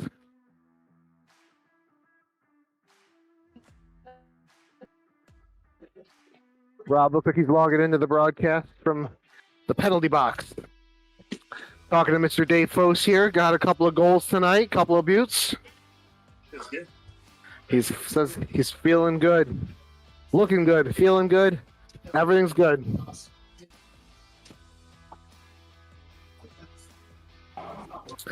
That sounds like the mayor joining me. Oh, can you hear me? Am I coming through? I can, loud and clear. Awesome. Do you got the scorebook or you want me to do it? I'll do it. I'm just pulling it up right now. Wonderful. Ladies and gentlemen, welcome to After Dark at the RFHL. We have got a great matchup for you here. We got the Phoenix Coyotes going against the Iron Throne. I think Iron Throne picked up a win last week. Am I correct about that? I missed last week, but... Yes, the Iron Thrones beat the Manitoba Moose last week, 12-5. Gotcha. So And I Coyotes see lost that to the rookie squad. So the Coyotes are definitely hungry for a win. I mean, it looks to me what I've seen here is Iron Throne is short their goaltender Alex, who decided to go to an NHL game instead of the RFHL game. Really interesting. But in lieu of that, they've got their number one pick, who is their number one floor pick, who was previously known as a number one overall pick goalie, Frankie, in net. So, I mean, definitely a great person to sub in net. The only downside is now you're short a floor player, a really strong floor player at that. So, I'm interested to see how it's going to match up against the winless Phoenix Coyotes tonight. Yeah, I can't see the Coyotes bench, Rob. Do they have a full squad tonight?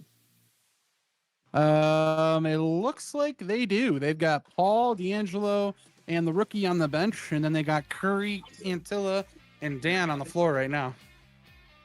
All right, so that means Iron Thrones are only down Alex, which, like you said, is down, results in being down a top floor player. Yep. So we're in the action here. Builders with a ripper just going over. Rookie's got the puck behind the net. Goes up the boards here to Tilla. Tilla with a shot on Frankie. Frankie with a save. Jake with an opportunity on Mark. He still gets possession, trying to corral it. Can't really get it. The puck's on its wheels right now. Jake with the puck, trying to find Bill Smith at the top. Just goes wide. Bill down to Glenn. Glenn trying to get it over to Jake, but Jake and Bill kind of getting in each other's way. God with a shot. Save by Frankie.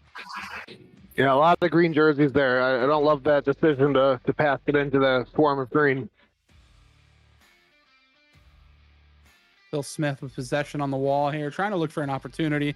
Just takes it behind his net. Gonna reset here. Get everyone moving around. He's got two players out here with legs. Glenn and Jake. Both these guys can run for days. Glenn with a great feed to the front. No one was there. Rookie's got the puck. He sees Kyle crashing. Can't get it past Bill Smith. Bill Smith throwing apologies out here. Yeah, good defense there by Bill. Not always known for his defense, but definitely prevented an odd man rush there. Bill calls for the pass, gets it from Shelton. Bill with a quick rip, doesn't get through the line. A lot of green jerseys just clogging the center of the court tonight. That's all I'm seeing. You said it earlier. A lot of green just in one area, and just now they just clogged the whole center. Rookie over to Kyle. Great play. Great save by Frankie. Shelton tries to shoot, whiffs it. Kyle with the puck. Glenn, Kyle pressuring him. Yeah, I think Brendan no-look past that. Yeah, Brendan with it. I think he just... I haven't seen too much of this rookie, but that was just great hockey presence. He saw Kyle crashing and just with a quick tap, no-look backhand right over to Antilla. Brian with a shot. Save by Frankie. Definitely going to be a challenge for Green. As hurt as Iron Thrones is, not having a floor player out there, Frankie is definitely a tough contender to play against. D'Angelo just came onto the floor, so the talent level decreased. Sting number 1. All right, Glenn passing it up to Bill Smith. Bill Smith with a shot. Saved by Mark. Oh, Glenn with a nice stop on Brian. Glenn with a shot. Saved by Mark. I'll open the floor up for Bob here. Nice move. Yeah, great shot and stop rather, and then he made a nice move on Brian there. Mark got big. Frankie with a nice leg save. Brian with a shot. Saved by Frankie. Oh, save of the TikTok is going to see that one next week. Easily save of the night. What a save by Frankie. Nice chip in here by rookie Austin. Mike running behind his net, not getting chased by his own teammates this week. Good to see. Paul with a shot. D'Angelo's got the puck. He's going around for the wrap. Frankie has no stick. Sees a quick shot right into Frankie's legs. He had Paul on the opposite side there. I know there were some sticks in the middle there, but I'd love to see a feed to Paul there. Maston just pings Shelton with a puck. Jake with the puck. Crashing the net. Paul's got the puck now. Coyotes trying to possess. Oh, Jake almost gets the puck away from Paul. Great pressure by Jake here. Paul, the quick shot. Another glove save by Frankie. Calmly sets it on the floor for Bill Smith. Bill Smith with a pass to Jake. Mark with a save under the foot. It's still loose. Paul with the puck. Oh, great pressure by Jake in the corner. Jake was not fooled by that drag. Paul tried the toe drag there. Jake was not fooled at all. Brian battling with Maston. Maston chasing. Jake switching. Brian under a lot of pressure here, getting double teamed. Still comes up with the puck. Brian with a shot. Nice save by Frankie with another shot. Another save by Frankie. That's Brian's shot. I know I give him crap for not passing a lot, but that's his shot. You know, when he comes up just outside the 3-point line, he's got to take that. And, you know, Frankie just got big. Yeah, I've watched Brian over the seasons that I've played in this league, and when Brian starts running with that puck, if you give him at least 3 seconds to run with that puck, you're allowing him time to look where he's going. He's going to take a quick shot, and it's a deadly shot if you let Brian take that shot. So I have to agree with you on that one. Paul subbing out now too. Brian and Paul both subbed out. So we've got Brendan, Curry, and Dan on the floor for Green. I'm not sure I love this line. And matching up against Jake Maston and Bill Smith. And Kyle on the floor now. Shot just wide, hits the back of the net, doesn't stick to the back of the net. RFHL rules, if a puck does land on the back of the net, it's just the end of play, and whoever the last team to touch it is the other team's puck. Which now they're trying to debate because the puck went out of play. Our guest referee over here just mumbled, wait for the whistle. He's roughed 3 games tonight. I think he's feeling it. Probably still licking his wounds from the 6:30. I wasn't going to say it. Bill Smith with the puck. He can't hear me, so it's not any fun. Oh, Jake with a shot went off of Bill Smith. Dan with a quick shot. Blocker saved by Frankie. Shelton and Kyle go in the corner. Song's dedicated to Alex.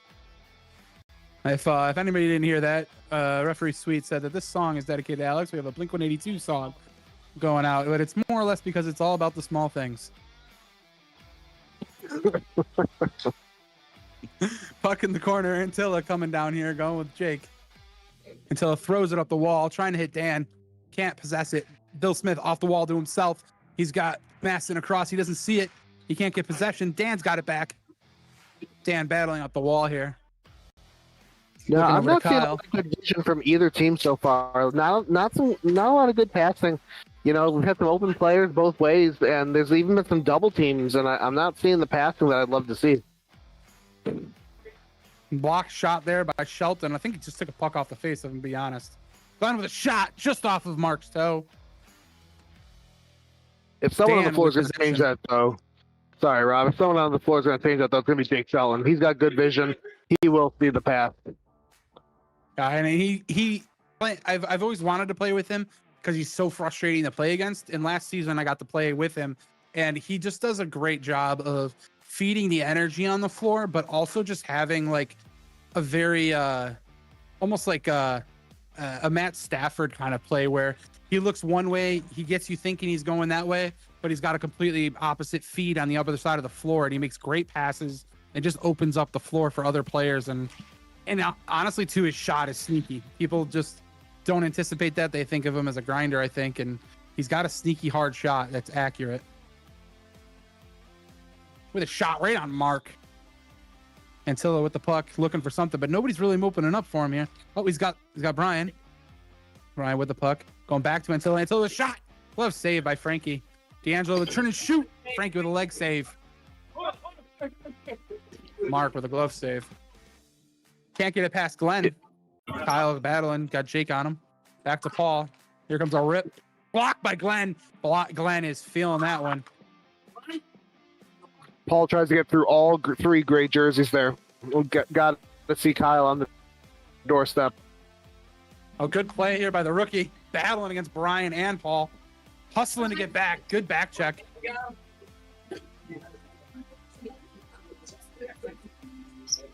Brian with a quick shot, just goes wide. Shelton's been out here for a long time. But he is still battling. Over to Brian. Yeah, he wouldn't be able to tell, though. Brian and Paul kind of getting chunked up together. Paul with a shot. Quick save by Frankie. We have That was a dangerous save.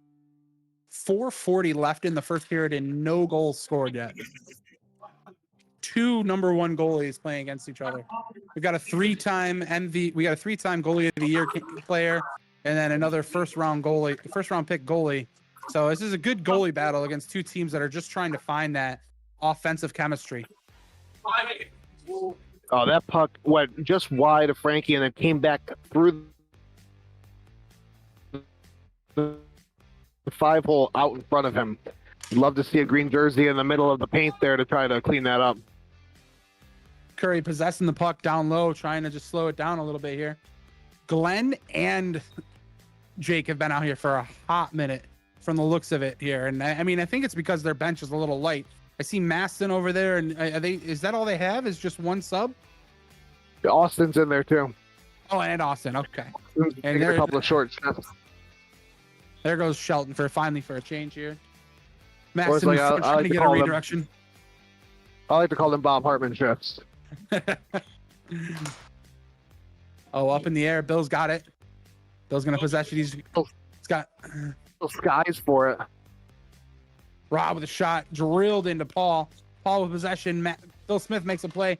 Glenn with a quick shot rebound. Nothing there. D'Angelo trying to battle Maston. Comes to the front of the net. Glenn's got it. He's over to Bill Smith. Bill just can't control it. Bill to the front. Glenn trying to look for an option. Goes for a quick backhand. Just a little soft one. Curry got a hand on that one. I mean, both goalies are playing great right now, but they're also, there's a couple of exceptions, but they're not playing like super high percentage shots either. A lot of long shots, a lot of scrums up in front. You know, I mean, Frankie made that gorgeous save, on D'Angelo down here. But other than that, they're making it look routine.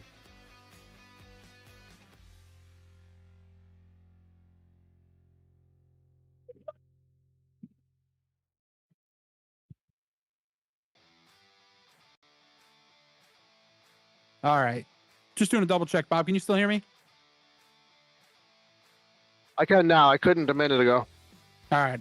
Somebody tried to call me and it kind of took me out of the Discord call. So, all right, we're back in it here. Well, they know it's Wednesday night. Yeah, I know. And they probably think, oh, it's Wednesday 10 o'clock. night. But No personal call. Wednesday night goes until midnight. No. You got to give me till midnight. Leave me alone. Unless it's Alex, calling you from the Sabres game. I don't think it's okay. All right, deep in the corner. We got 1:40 left in the first period. Still no goals scored by either team. Brian possessing it. Glenn out there for a long shift, giving him pressure. Paul with a chance for a rebound. Can't possess it. Paul with the puck. Dribbling right between Max there. and He tried to go forehand to backhand. Yeah, Paul had a good look. Tried to go forehand to backhand, but he just couldn't control it. A little bit bouncing on him over here by me. Ooh, Bill Smith tried to play a nice play through the middle to Glenn, but Brian was all over it. Paul's slowing it down behind the net, looking for an option here. Takes a quick shot. Frankie with the save. We're coming down to the call of the period here. Oh, got a freeze. 1 minute. Sweet just made the call. 1 minute left in the first period. Bill Smith to the front of the net, backs off the wall. Glenn's got possession. He's got Bill crashing. Brian's all over Glenn. Glenn just can't get the pass through. Yeah. No, Glenn was looking for his options there, but they were stick on Green. The Green played good defense there, and Gray really didn't move for him. Shot right off the backboard here. Green puck with 30 seconds left, waiting for the whistle. Brian with a quick shot. Save. Frankie with a cover. Maston, 20 seconds left. Bill Smith with possession. Smith with a shot. Saved by Mark. 15 seconds left in the first period. Glenn throws it behind the net to Bill Smith. 10 seconds left in the first period. Bill against Brian. Oh, tries to hit Glenn. Paul with the last 4 seconds of the period. Tries to take possession. Did Frankie make that save? Or is that a goal? What do we call? We're calling it a goal. The goal, yeah, no, it's in there. I couldn't see it. I don't know how Paul snuck that through, but he definitely did. Wow, we almost had a double shutout period with these goalies just playing fantastic offense and defense. The goaltenders, I mean, like you said, the goalies been playing good, but it just didn't seem like neither team was clicking. But in those last 15 seconds, each team was just muscling for a goal, and Paul just did what Paul does and ran right through the whole team and buried a goal right underneath Frankie. Yeah, I mean, like you said, we had 14 minutes and 55 seconds of double shutout. Like, I didn't want to say it out loud. I didn't want the broadcaster curse, but, I thought we were going to end with a double shutout period. But just strong showing by these goaltenders. I didn't mean to throw shade at them earlier saying they weren't facing a lot of tough shots, but they did, they're doing their jobs back there, 0-1 after one period. I just, like I said before, I want to see more passing. I want to see some more high quality passing, and I want to see some more off puck movement by both teams. Because I feel like Green. I don't want to cause any controversy here, but I feel like Green is just expecting their teammate to shoot. Like when you're looking them off puck, they're just watching their teammate. They're not moving off the puck. They're not trying to get open. They're just waiting for their teammate to shoot, and they're either getting back on defense or getting ready to get back on defense, or maybe trying to crash the net. Yeah, I mean, another thing I want to just make a comment on, and I didn't want to talk about it while he was down here, but how hungry do you think Mark is for this game? Mark's coming into this season with, right now he's 0-2 on with his team. He lost as a sub earlier today. He's completely winless going this season, which is kind of shocking for Mark. Mark is, like I said, a 3-time goalie of the year winner. He's a stellar goaltender. And I mean, he's got a good team. But the fact that he hasn't won a game in any aspect so far this season, do you think tonight he's kind of just got this like chip on his shoulder or in his head where he's going to fight for everything to get this W tonight? If I were him, that's how I'd be feeling, but he doesn't seem like that. He seems calm, cool, and collected. We'll see if the frustration gets to him or if he gets any more passionate, but he just seems to be like in the zone here. But like you said, he's got an 84% save percentage on the year, 0-2, in the games that for his team, I think if I were him, I'd want to prove something tonight. But maybe there's a reason he's a 3-time goalie of the year candidate or winner, and I never was. Let's see how the second period goes. We got Iron Throne starting with rookie Austin, with Jake Shelton and Bill Smith, and then Mike Curry, Kyle Antilla, and rookie Brian out there for the Phoenix Coyotes. Mark with a little easy post save there. Rookie going up against Jake Shelton, battling. Bill's Your color commentator almost took a stick to the chin there. Bill's definitely I should wear my mouth guard, now. my goggles up here.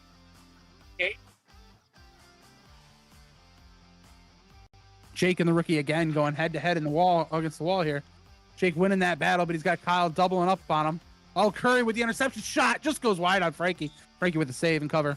Yeah, again, he's got to see Brendan crashing. Brendan was crashing the net there.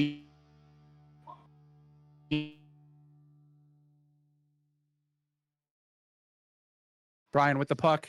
Oh, Brian stumbles and You loses put it. that puck on Brendan's stick, and he's got short side, real great opportunity. Frankie with the puck. Shelton looking for something, takes a quick shot. Goes up on the net. It's going to be green puck. We got a squeaky ref over here. Brian with pass up to Antilla. Antilla tries to rip it, but just can't get possession. Takes a quick one on Frankie, hits the side of the net, hits the back of Frankie. Cover. And again, I got to agree with you on the pass thing. He had He's Brian. got Brendan. Yeah. He had Brendan, sorry. Oh, Shelton with a shot. Holy smokes. Shelton with a ripper. Just burns past Mark.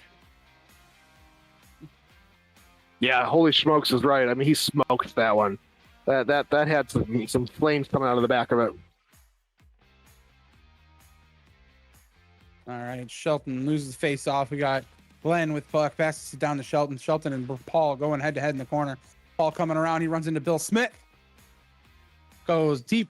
Frankie gets the cover. Glenn's going to start us off here off the freeze. He's going to go right to Bill Smith. Bill Smith's got the puck. Looking for options. Patient with the puck. That is veterancy leadership there. Cover by Frankie. Bill Smith over to Shelton. Quick shot. Blocked by Brian, and Brian is not too happy about it. He's feeling it in his toes. Oh, Kyle with a quick deflection. Oh, Bill Smith trying to get a quick pass over to Shelton, just misses it. Shake with the puck down low. Throws it to the net. Mark's got Brian the is sucking up Buttercup. Brian, Bob said suck it up, Buttercup. I told him. Oh, that one hit the camera. Brian did pass it over to Paul there. Hope the stream's okay. That one looks Brian like it hit did the get a tripod. good feed over to Paul there, but Paul's stick got tied up. Frankie with the save. I don't know if you heard Bill Smith from over there, but as Paul was taking that free shot, Bill said, "Here's a spot I don't want to be in." Bill's definitely known for his great on-floor commentary. Anytime I ever go in the corner and I'm like, "Oh, Bill's on you," he'll just be like, "It's just Bill. It's just me." He's just known for his quirky little comments on the floor. Like Andrew Luck, right? He wasn't known for, like, after taking a sack or taking a hit, he'd be like, "Hey, nice hit," like just kind of complimenting the other team. Yeah, just having fun, making fun out of what you're doing. Got 11 minutes left here in the second period. It's 1-1. Phoenix Coyotes against the Iron Thrones. Welcome to the RFHL. Oh, there's just a bad bounce that Frankie just tried to get the cover. It was a very simple routine cover, but the puck just took a funky bounce, hit the post, and Paul ran right past him and just knocked it in. Not much he could do there. It was a weird bounce by the puck there. And you know what I'm going to say, Rob, right? That started with a good pass from Kyle to Paul. Yep. It was in traffic. I know it's not a high quality pass, high quality opportunity, but it was a pass to a freaking player. And it's, good things happen. Good things happen when you work with your teammates. Quick shot from Dan. Shots are flying. I wonder if the floodgates are going to open here. I mean, Sweet just made a comment about how we have a barn burner here. It's been 3 goals total with 10 minutes left in the second period.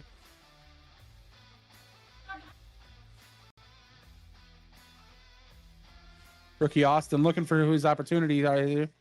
He's got Glenn. Glenn with a quick shot blocked Rob by saw Brian. Glenn down low, and he tried to get it to him, but he just couldn't get it through. Dan, good defense by Dan there.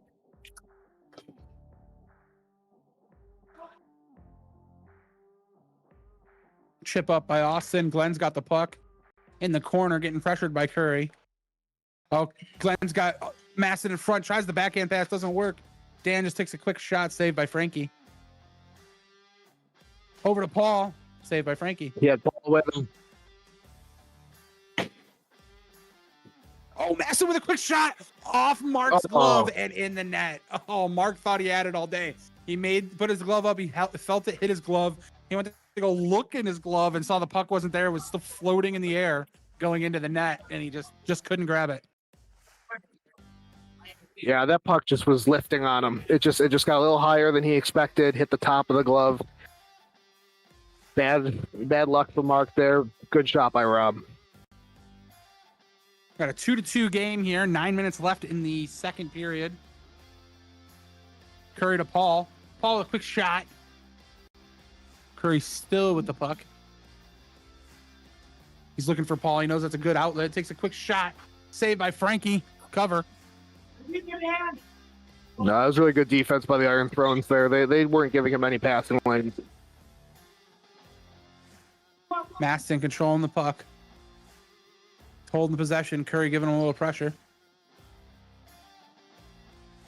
Possessed underneath by Jake. Paul and Jake battling. Jake wins that battle. Throws it to the front. Yeah. Sorry, Rob. I don't know if you saw it from your angle there, but Jake had a real sneaky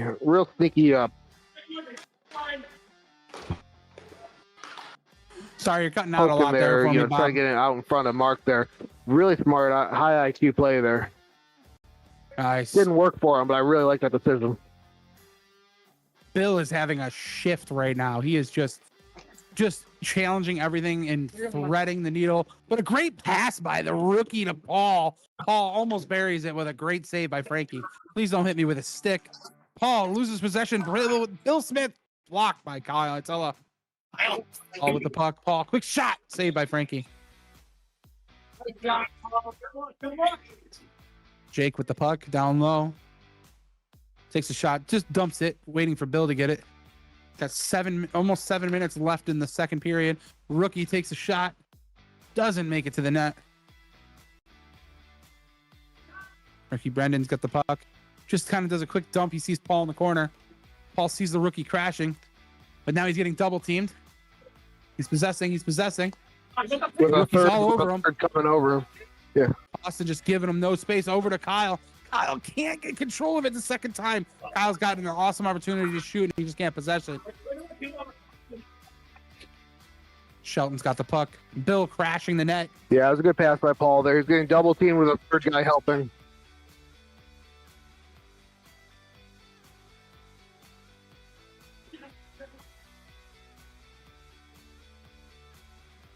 All right. Jake with the puck. Down low.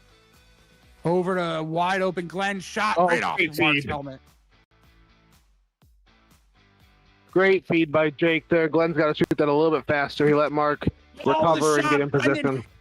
Brendan hits the post. Great opportunity. Throws it to the front. Kyle tries to tip it in. Nobody's back for Green. Mark covers it up. Doesn't have to worry about it when you got Mark back there, I guess.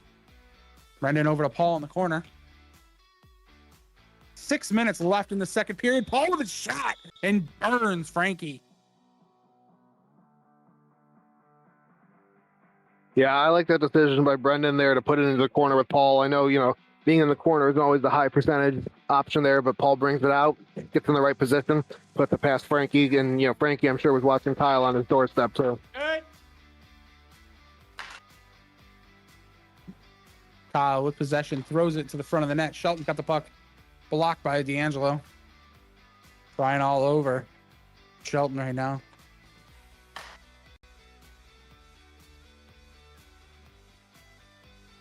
And so far, we've had 4 goals this period. We got a 3-2 hockey game. 5 minutes left in the second period. Phoenix Coyotes looking for their first win of the season. Iron Thrones looking to go 2-1. Brian giving a modest 3-second countdown. Maston in the corner. Maston possessing the puck. Giving it over to Glenn. Kyle over to Brian. Brian's shot blocked by Jake. Glenn on the puck looking for Maston. He's got him. Hits a quick shot saved by Mark.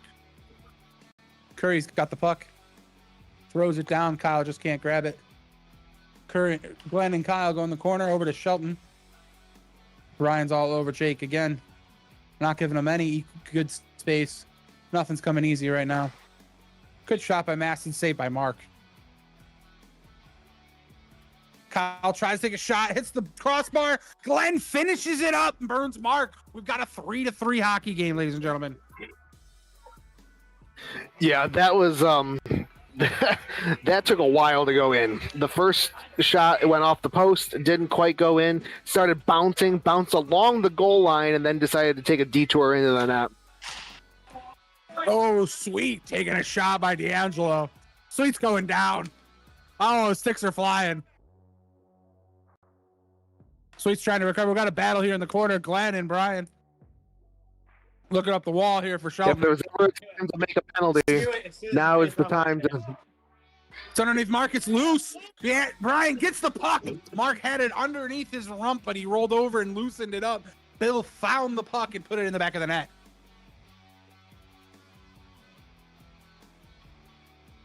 That's a couple of unlucky plays in a row for Mark there, you know? Like the fact that the puck floats along the goal line and then rolls in, and then that he loses it there. He's all over the floor. He can't cover it, and Bill Smith is just in the right spot. What a turn of events here. I think the score got mixed up. I think it's 4-3 still.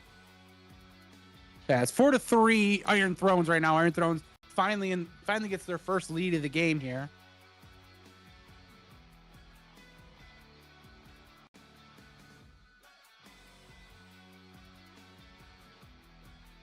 Dan with the puck. Goes down to Curry. Curry with the puck. He's got Dan across if he can get to him, but he loses possession. Shelton's got the puck. Quick shot just goes over Mark. Hits the back of the net. I want to say it's gray puck here on the whistle. Scoreboard's been corrected. I won't lie to you, Bob. It's kind of cold over here in this corner. It's kind of nice that we're hitting that chilly RFHL part of the season. Yeah, my sweat was glued to my body from after the 6:30 game when I was the call in the 7:30 game there. Oh, Mark loses the stick and Rob makes him pay for it. Mark tried to just battle him with the stick, dropped it, lost it, and Rob just did not lose possession. Mark goes for the roll, and Rob Maston finds a way to sneak that puck right underneath him. I think that's putting Rob one goal away from a hat trick for this game. Speaking of any hat tricks, we got any interesting milestones coming up in this game? Anybody fighting for anything right now?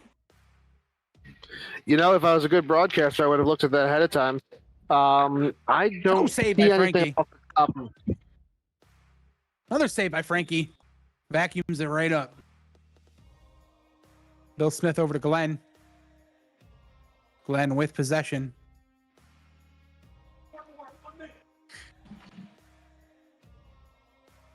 The only thing I can see that's noteworthy on the stat sheet is that Dan Thiesing has 69 points. Nice.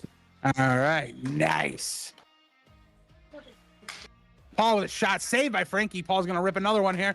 Blocked by Maston. Paul with the puck still turns and shoots. Blocked by Maston. Great save by Frankie and two great blocks by Maston. Puck goes down to the corner. Glenn outrunning Brian to the corner here. Got Shelton crashing the net. Back door. Yeah, I saw that too. Turnover. Saved by Frankie, covered. Bill Smith over to Glenn. Glenn with shot blocked by Brendan. Jake's with the puck. Jake's got Bill Smith going to the net. He runs it back, takes some time. 30 seconds left in the first period. Shot by Glenn. Nice save by Mark. Brian with a shot right into the breadbasket. Oh, Jake Shelton tried to take a shot. Backhand, deep to deep. I'm sure you guys all heard that. Then 10 seconds left in the second period. 5, 4, 3, saved by Mark, and that's going to wrap up the second period. And what seemed like was going to be a crazy even game, even maybe Phoenix Coyotes taking control, definitely is swaying with Iron Thrones coming up with a 5-3 lead going into our third period over the Phoenix Coyotes. Bob, what do the Phoenix Coyotes got to do to rally back and get themselves in the win column? Yeah, if I'm in that locker room right now, I'm saying keep your heads up. You've got a guy on your team that has 1,164 goals before this game began. 5 goals already on the season. You've got a second guy that has 4 goals already this season. You know, they're going to come. I know that, you know, Frankie is playing really well in net, but those goals, you know, 15 minutes is a long time in RFHL time for 2 guys like D'Angelo and Paul to not close that 2-goal gap. Yeah, agreed. It's right now it's just about positivity. You got to have the right mindset going in this third period. You're not out of the game. And if anybody with the veterancy in that locker room, you got D'Angelo, you got Paul, you got Antilla, you know that a 2-goal lead means absolutely nothing in the RFHL. You come into this third period and play your heart out, put everything out there, try and take advantage of the rookie, try and take advantage of win column tonight. Yeah, no, absolutely. And they come out with Paul on the floor with Dan and Kyle. Excuse me. You know, they can't let desperation take hold. You know, they got to keep passing. They got to keep playing smart. You know, they just got to have that confidence that 2 goals is nothing. All right. As you said, Phoenix Coyotes starting with Paul, Kyle, and Dan. Iron Throne with Maston, Bill Smith, and Austin.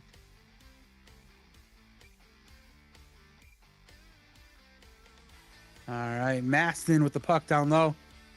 Trying to possess. Heron is getting in the middle of the play here, getting a little nervous, doesn't want to get shot like Sweet. Maston with a shot. Mark with a save. Bill Smith all over Paul. Quick shot in the glove of Frankie. Did you see that go off the stick first? Yeah. That was dangerous. Off of Frankie's stick and it popped right into his glove. He's going to have to be thanking his glove later tonight. Quick shot by Austin. Maston just getting it out of there. Paul with possession. Bill Smith taking it away. Dan Thiessen giving the pressure. Bill Smith, nobody to help him. Paul with a shot. Saved by Frankie. Dan, quick shot. Saved by Frankie. Frankie's hot. That with the time glove. the glove was the intended target. Yeah, that time Frankie played the glove the whole way. Maston with a puck. Trying to throw it to the front of the net. Hits a leg on Paul. Bill Smith over to Maston. Paul says nope. Takes the puck. Fakes a shot. Bill Smith with the puck, looking for Maston again, but Maston already coming back to play defense. Dan throwing it deep. Paul and Maston going in the corner here. Paul takes out the puck, but doesn't get victorious with it. Glenn with the puck, trying to get past Dan. Glenn battling with the puck, and he scores! Glenn with the no quit gets through Kyle and Thiessen and then puts the puck between Mark's legs. What a goal. Yeah, 100% hustle play right there. That's one thing I really loved about playing with Glenn on my team is he has got a no quit attitude and he can just run for days. And right there, he just showed that he wasn't going to stop. He was determined to get that puck to the net. Whether he scored or not, he intended on getting that puck to the net. And he just had a perfect floater that went right between Mark's legs. Brendan with a beautiful pass to D'Angelo. D'Angelo can't get the finish. Frankie with the save. Glenn with the puck again, looking for his hat trick. D'Angelo can't possess it. Glenn with the shot. Saved by Mark. Angelo with the puck takes a quick shot at Frankie. Frankie just puts it right in his armpit. Almost 12 minutes and 40 seconds left in the third and final period of our RFHL After Dark. Phoenix Coyotes are losing to the Iron Throne 6-3. Glenn with a redirect. I feel like a broken record there, but Kyle's got to see. I feel like a broken record, but Kyle's got to see Brendan at the doorstep there again. You know, Green is just not communicating. I feel like they're kind of running into almost like a panic mode of we need to score goals, and they're just shooting.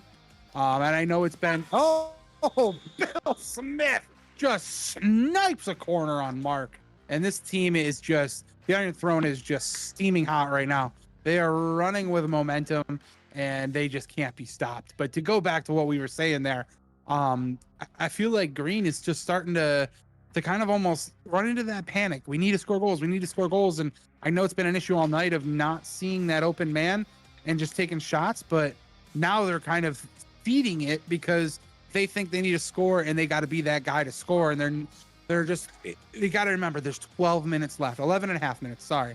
You're only down by 4 goals. Slow down, look for that extra guy, make that play happen. You got a lot of time in the RFHL to make a game. Yeah, I totally agree. And we said 2 goals is nothing. Iron Thrones just showed us that 2 goals is nothing as they scored the next 2. Kyle throws it down low. He's got Rob Maston in the battle now.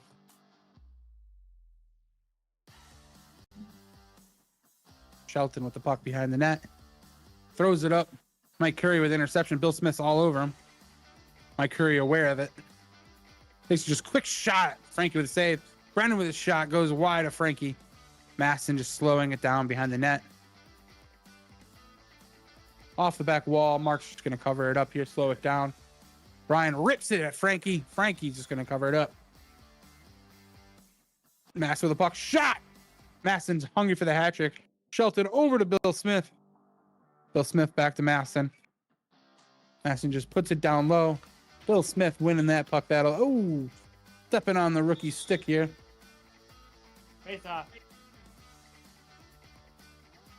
Bill Smith knew it wasn't an actual trip, and it was telling the refs not to call a penalty on that, but they're going to do a face-off. How often do you see an RFHL player say, no, it wasn't a penalty? I mean, we made a comment about Bill making things fun out on the floor, and I mean, that's just the sportsmanship of Bill Smith. I mean, he knew that nothing was intentional there. He happened to step on Brendan's stick, and everything kind of stopped for a second, and then a whistle was blown, and I feel like anybody's first anticipation after a whistle after that play was a penalty was going to be called, but the sportsmanship of Bill Smith was just like, we don't need a penalty. There's nothing to be called here.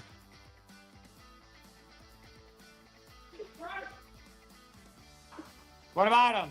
Austin's learning a little bit about the bumps and the intricacies of the walls in the RFHL. I don't think you can say that in school. Poor Austin's trying to just get it at the wall, and he just can't. Bouncing it off everything else and just bouncing right back to him. It's the fun pinball of these corners. Dan getting pressured by Maston. Glenn with the puck back over to Maston. Maston looking for an opportunity. Throws it to the net. Almost hits Sweet again. Glenn over to Bill Smith. Bill Smith's got Maston wide open. Throws it at Mark. Oh, and Glenn gets the hat trick. Rebound right off of Mark, and Glenn buries it. Look at Glenn right now. He just looked calm and composed, like he didn't just bury his 3rd goal of the game. This man is on fire tonight. Look at Glenn, just a hot rising star tonight.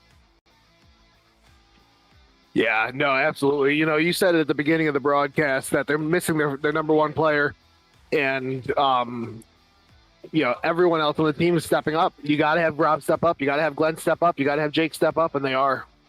Bill Smith with the snipe earlier. I mean, they don't need their number 1 floor player right now. Glenn with a 4th goal. Glenn with another goal on Mark. Just burying anything that he can get his hands on right now. Glenn is on fire. If Glenn doesn't have a star next to his name tomorrow morning on Facebook, I will be shocked. Glenn Ellen is up on the stage just cheesing all day right now. Paul is struggling to get the puck past Bill Smith. Nothing he can do will get around him. Jake with a shot, saved by Mark. I mean, if anything, I think Alex can go home and watch this game tonight when he gets home from Buffalo and actually look back and watch the tape and see what his team did without him tonight and be really, really confident and excited with what future is held right now for the Iron Throne. Because imagine this team with Frankie back on the floor and Alex in net. It's a very scary comparison, but we got Dan putting in a puck here, and we're getting inching away here to try and get back into this game. 9-4 with 7.5 minutes left.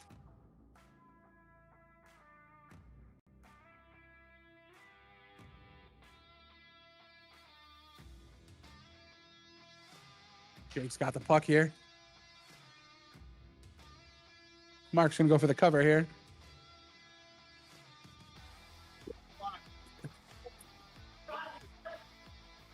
They're going to stop it here because the puck hit Maston outside the bench and back into play. Can't have that. Wait for the whistle.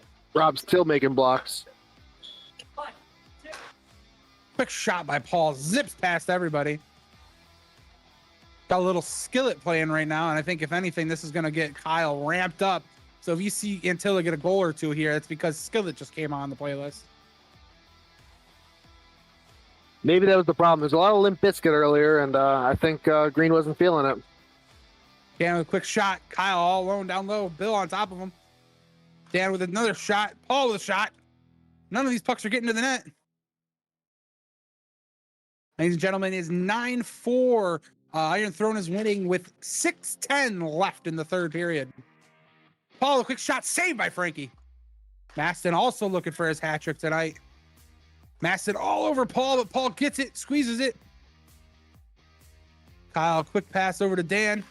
But there's two people on him. Paul with the puck. A huge toe save by Frankie. This man has 2 saves of the night.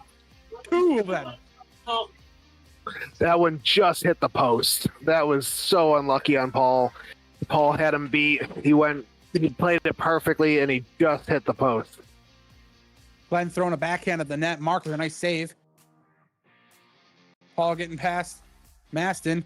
Kyle with the puck. Quick shot, just goes wide. 5.5 minutes left, 9-4. And 5 goals sounds like a lot, but in the RFHL, you can make 5 goals happen real quick. Dan with a quick shot, saved by Frankie.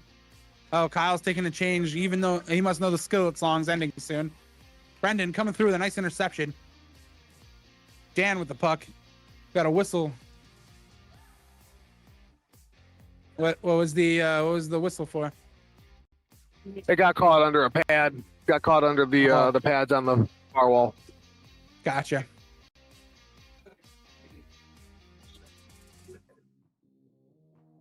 Under 5 minutes left in this game, 9-4. Iron Throne's in the lead.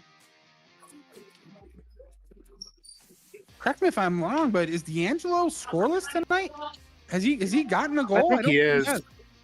I think he is scoreless, and he's got to be frustrated. As much crap as I give him, he's had some good looks. Great pass. Brendan's got the best vision on the floor right now for Green. Like, maybe not the best vision, but the best passing. You know, Paul and Brian aren't passing very well, but they're great scorers. But Brendan, that's not his first amazing pass of the night with like just good vision and good awareness. Yeah, he's definitely finding people where they need to be, and it's for a rookie in the RFHL, just trying to follow the pace of the game and being able to find these great passes. Yeah, he's definitely finding his rhythm, which is good for him. Green, yeah, he's playing very unselfish too. Yeah, he's just playing very unselfish, and I really like that. Like, you know, he's looking to pass first. Oh, a quick shot, saved by Frankie, out of play. It's gonna go back to Green again. I got it. I don't know if I like the decision to have Bill Smith on him, though. He's not known for shot blocking. As he blocks the shot. As he blocks the shot. Paul with the puck. Quick shot on Frankie. Just goes wide. D'Angelo looking for his first goal tonight. Gives it over to Brian. Or Brendan. I don't know why I'm calling him Brian. Brendan battling Maston. Maston with the puck over to Shelton. Shelton with a great feed to Smith. Smith with a shot. Saved by Mark. There's that passing we were talking about earlier. Underrated part of Shelton's game, but definitely one of his strengths. Brendan can't control the pass from Brian. Over to Paul. Paul also can't control the pass. Bill Smith, quick shot. Saved by Mark. Less than 3 minutes left in the game. It's a 9-5 Iron Throne's lead right now. The team in gray is winning by 4.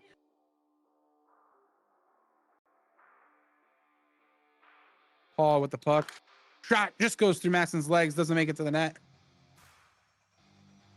Brian battling with Shelton right now. Brian still battling. Gets the puck. Throws it to the front of the net. Shot blocked by Maston. Still loose. Ball going in the corner. Takes a quick shot, just goes way wide. As Bills fans would say, it was wide right. All right, Shelton with the puck. 2 minutes. Bill Smith with the puck back over to Shelton. As Sweet just called out, we got 2 minutes left in the game. It's 9-5. Iron Throne over the Phoenix Coyotes. Oh, the fake out. Maston takes the puck as Frankie goes to cover it.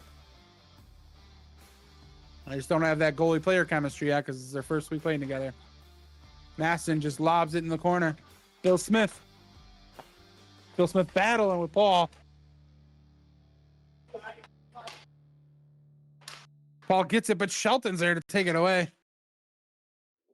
How calm and collected did Jake just look there? He was just waiting for it. He knew that Paul was going to come away with it and come directly to him. He calmly steals the puck, turns around as Paul tries to steal it back from him, and just kills time. Dad, I'm not going to lie. The look of defeat on Paul's face when he had that turnover, I just saw him turn around and look, and he just had that look of just feeling defeated. Like he's put his heart into this game. He's tried his best, but unfortunately, like that's just how it ends.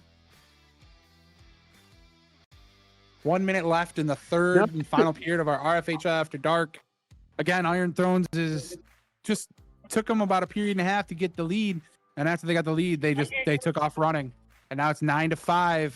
Iron Thrones looking to come out with this another win in the RFHL Throwback 30 season. Yeah, tip your cap to Iron Thrones here. They have played a fantastic team game. Good defense, good passing after that first period. And like I said, you've got your so-called support players just really stepping up and scoring goals. Yeah, and I mean, it was a game that you weren't sure how this was going to go. Mark started the first period with a shutout period, and then it took a few more minutes for Iron Thrones to even get their first goal of the game, and then once they got the groove going, they just took over. And I mean, Glenn, player of the game, just kind of ran with it, and he had 4 out of the 9 goals tonight. Maston with 2 of those goals. Shelton and Bill Smith. I mean, everybody collectively put themselves on the score sheet tonight. Great game by Iron Thrones, and hopefully the Phoenix Coyotes can figure something out, get themselves in the win column before the halfway mark of the season. Yeah, they're too good to be 0-3. You know, you've got, like you said, a perennial goaltender of the year. You've got Air Canada, and then you've got there's no schlubs on that team. They're all playing really well. Brendan's coming into his own as a rookie. You know, you got Kyle with his motor. You've got Curry in his positioning. Dan's defense is stepping up, and then you got the Angelo. But other than that, you got no schlubs. You just had to fit one more slide in there, didn't you? I mean, he said I complimented him 8 times last week, so I had to get in at least 8 insults. I'm not sure. Gotcha. I wasn't counting. All right, Bob. Well, thank you for doing this After Dark with me. Thanks for staying all day. All 4 games tonight. Great job with the win tonight in the 6:30 game. Great job calling the 7:30 game and helping me call this game. Hopefully, maybe I can get some more hip-hop TikToks from you when I go back and watch these games. You got any final words for the night? I just spit fire, man. I just spit fire. That's what we're gonna end on. Thank you guys for watching the RFHL on YouTube. Make sure you like, subscribe, follow. Also, we do have, like I just mentioned, we do have an official TikTok now, so go ahead and find that on TikTok. You can just find RFHL Hockey on TikTok. Follow, get those notifications, and watch the podcasts. Watch everything each week. We stream every game, 6:30, 7:30, 8:30, 9:30. Thank you guys for watching, and RFHL is done for the week. As we always say, is it Wednesday yet?